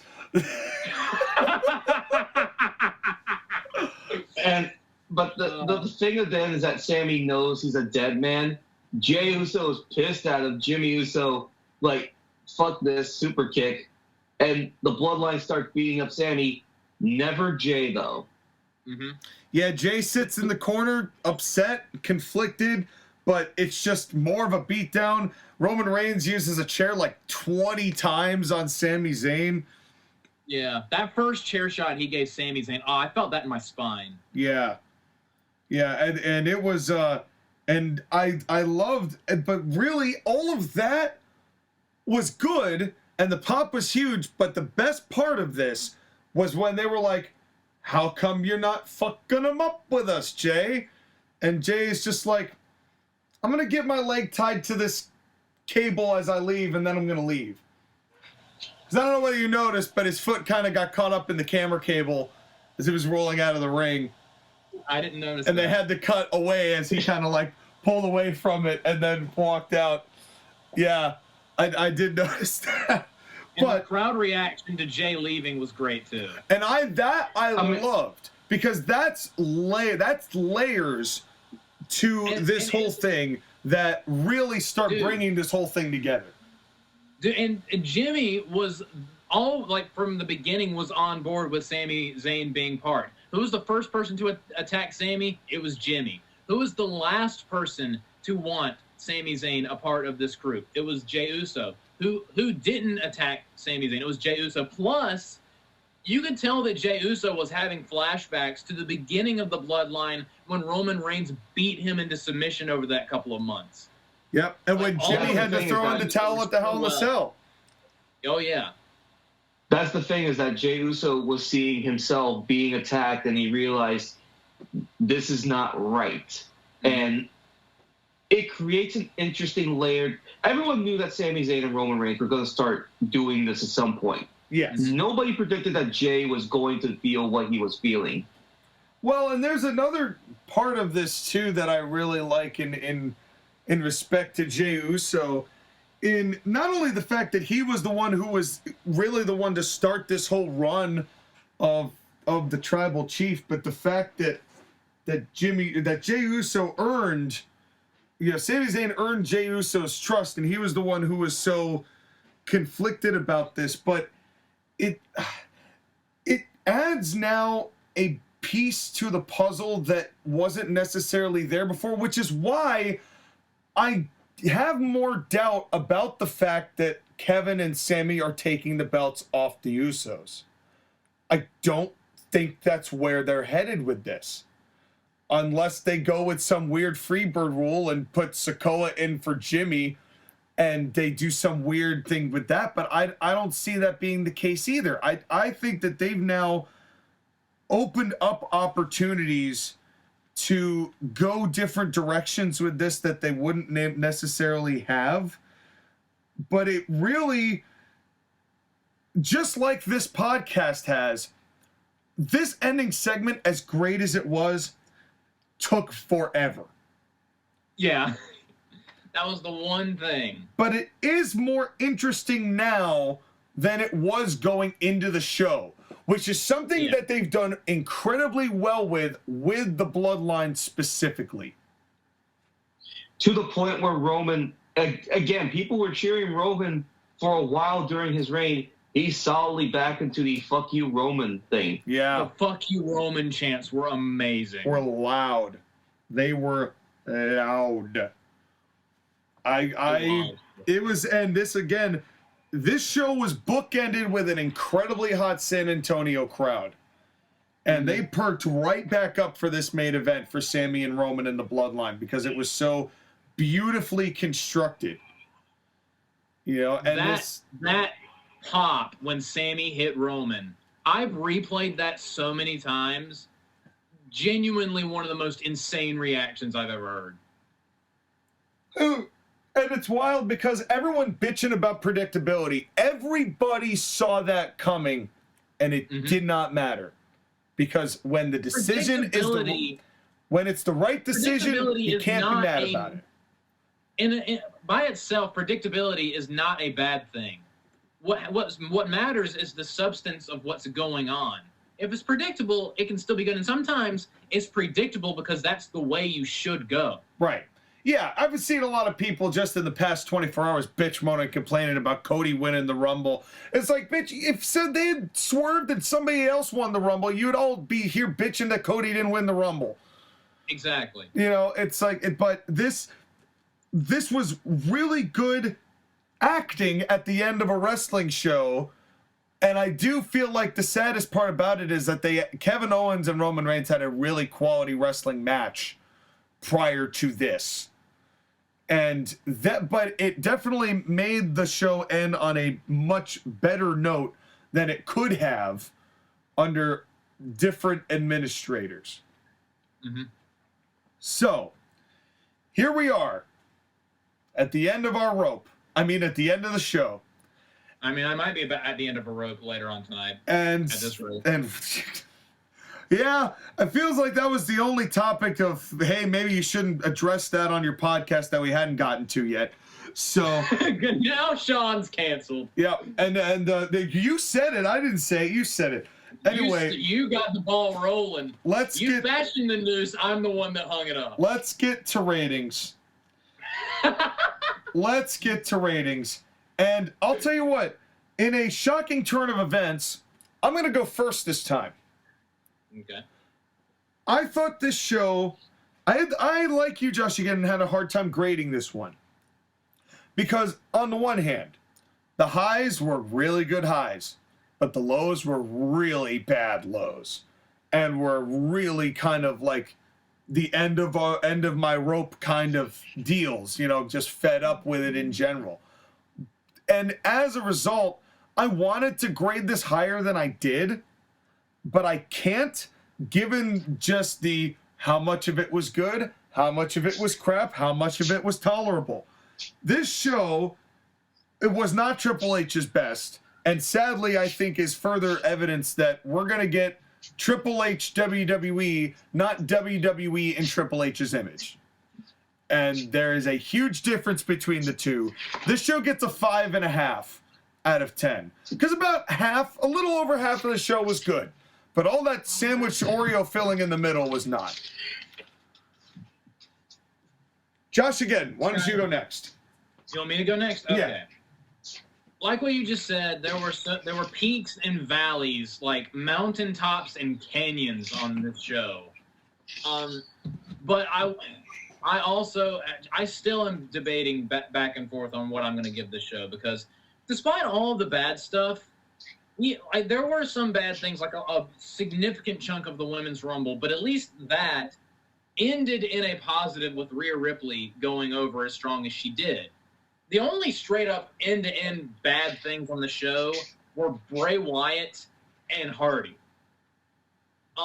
And the fact that Bianca Belair and Alexa Bliss had a sneeze-and-you-miss-it match that did not matter. But the Men's Royal Rumble was fantastic. There were parts of the Women's Rumble that was really good. And the whole end of the show was fantastic. So, again, I go back and forth. I'm going to go a little bit higher than you did, Sean. I'm going to give the show a 6 out of 10 because not only, again, there were some low points, but what made the high points so high is partially that they are leading in multiple different directions they could go, and a lot of those directions are positive. So it makes me excited to see what happens next. All right. Skylar? The point of the Royal Rumble, as much as it's an exciting match concept, is to get us excited for the main event, as well as several other matches that are going to happen at WrestleMania. And there are now at least 3 or 4 matches and other concepts that are going into the show that really is truly interesting / exciting. The biggest thing that this show did was create intrigue in its main story that's been going on for almost an entire year now. And it's added and built and layered upon the Bloodline and Sami Zayn storyline to the point where, again, there are a number of directions they could go. They could have Sami challenge Roman Reigns. They could have Sami challenge the tag team titles with Kevin Owens. They could have Jey Uso help Sami Zayn and Kevin Owens betray Roman Reigns and make him lose the title. There's a lot of avenues they can go. The trick now is seeing whether or not they can stick the dismount. The Royal Rumble is one of the most important pay-per-views because it's the first pay-per-view of the year and starts off WWE's year and kind of determines how the year is going to go. And I have a lot more faith this year's Rumble compared to last year's. There's a great men's match, the good finish of the women's match, despite the fact that the women's match was kind of bleh. A main event angle that was pretty good, and even Alexa Bliss and Sasha Banks, damn it. Alexa Bliss and Bianca Belair. Whoever these people are. John Cena! It is. But again, this is a hard show to grade because there was also the absolute stinker that was Bray Wyatt and a concert we didn't need. Or ask for. Like, come on, we had Ozzy Osbourne at Survivor Series open that show up. Now, what a downgrade that was from Ozzy Osbourne to Hardy. And Ozzy Osbourne didn't interrupt the show to do a shitty concert. You're right, he opened the show with pre-recorded lyrics. And then he fucked off. And then he fucked off because the wrestling was what mattered. Again, there's a hard show to grade, but I feel kind of the same way in that this is a 6 out of 10 show. It's a good show, not a great show. Mm-hmm. And that's fine to have. I mean, considering that our grades for the Rumble last year were in the 3 and under category, the 5.5 is still, or 5.5 or 6 is still pretty. And you know what? I'll round it up to 6 just for the fact that the last 3 minutes of the Women's Rumble were good. I was giving the half a point just for the fact that Rhea won it, But Oscar rejuvenated is exciting for me, so I guess I'll add that. So I'll bump it up to a 6 so we can just satanically celebrate the Royal Rumble. I was about to say, so we can summon the Antichrist. Well, We can play Marilyn Manson. Well, folks. We summon the Antichrist and Finn Balor shows up and we all just fucking kick him in the ass because we don't want to see Finn Balor. What are you talking about? He's trying to sell the company. He just came back to WWE to try and sell the company. Oh, God. Come on, where do you think he is? Man, it's our fault that he's back. Yeah, I mean, come on. It makes sense that the first pay-per-view Vince is back on. He gets a 666. I mean, yeah. He had a match with God, for Christ's sakes. Yeah, you're right. So and he won. And won it, and no less. So we have brought that up so often. We have to make that a match of the week at some point. Oh man, well, I'll tell you what, folks. The only way you're gonna tell whether God goes 2-0 in wrestling matches, or goes 1-0 for that matter, if we ever review that match, is to like, share, and subscribe for all of the shenanigans that we've done that are going to get us in so much goddamn trouble. What a rumble we've got. It was a rumble, all right, here at the Court-Martail Podcast and TAW Gaming. So stay tuned for everything coming up in February. What's the next one? Elimination Chamber? Oh, absolutely. Elimination Chamber. All right. In 3 weeks. All right, so we got 3 weeks to wait. The Elimination Chamber is going to be in Montreal, Quebec. All right. Sammy is from. So who gets screwed? Find out. Sky, anything else you want to tell the people before we fuck off ourselves like Ozzy Osbourne? Let me just say, you're not Skylar. I don't care. Skylar, hold your horse for a second. Grab your horse. Fine, then you sign off. We started this podcast interrupting Skylar, and we're ending this podcast not giving Skylar a word in edgewise. This is so mean. No, we're not interrupting him. We're not even letting him speak. I just want to say I'm looking forward to the atmosphere of Roman Reigns versus Sami Zayn. After this, that is going to be an interesting thing to watch, with the crowd being so solidly behind Sami Zayn at the end of Elimination Chamber. Now, Skylar, you may speak. Now he doesn't want to. It was an overrated battle. General Custer sucks. Quentin Tarantino hasn't made a good movie since Kill Bill. And thank you, WWE, for making the Rumble good again. Well, that's the way, we like it. And now we are going to get some much-needed rest and Tylenol and potentially lawyers. And we're going to go to our first commercial break. We will see you right after this.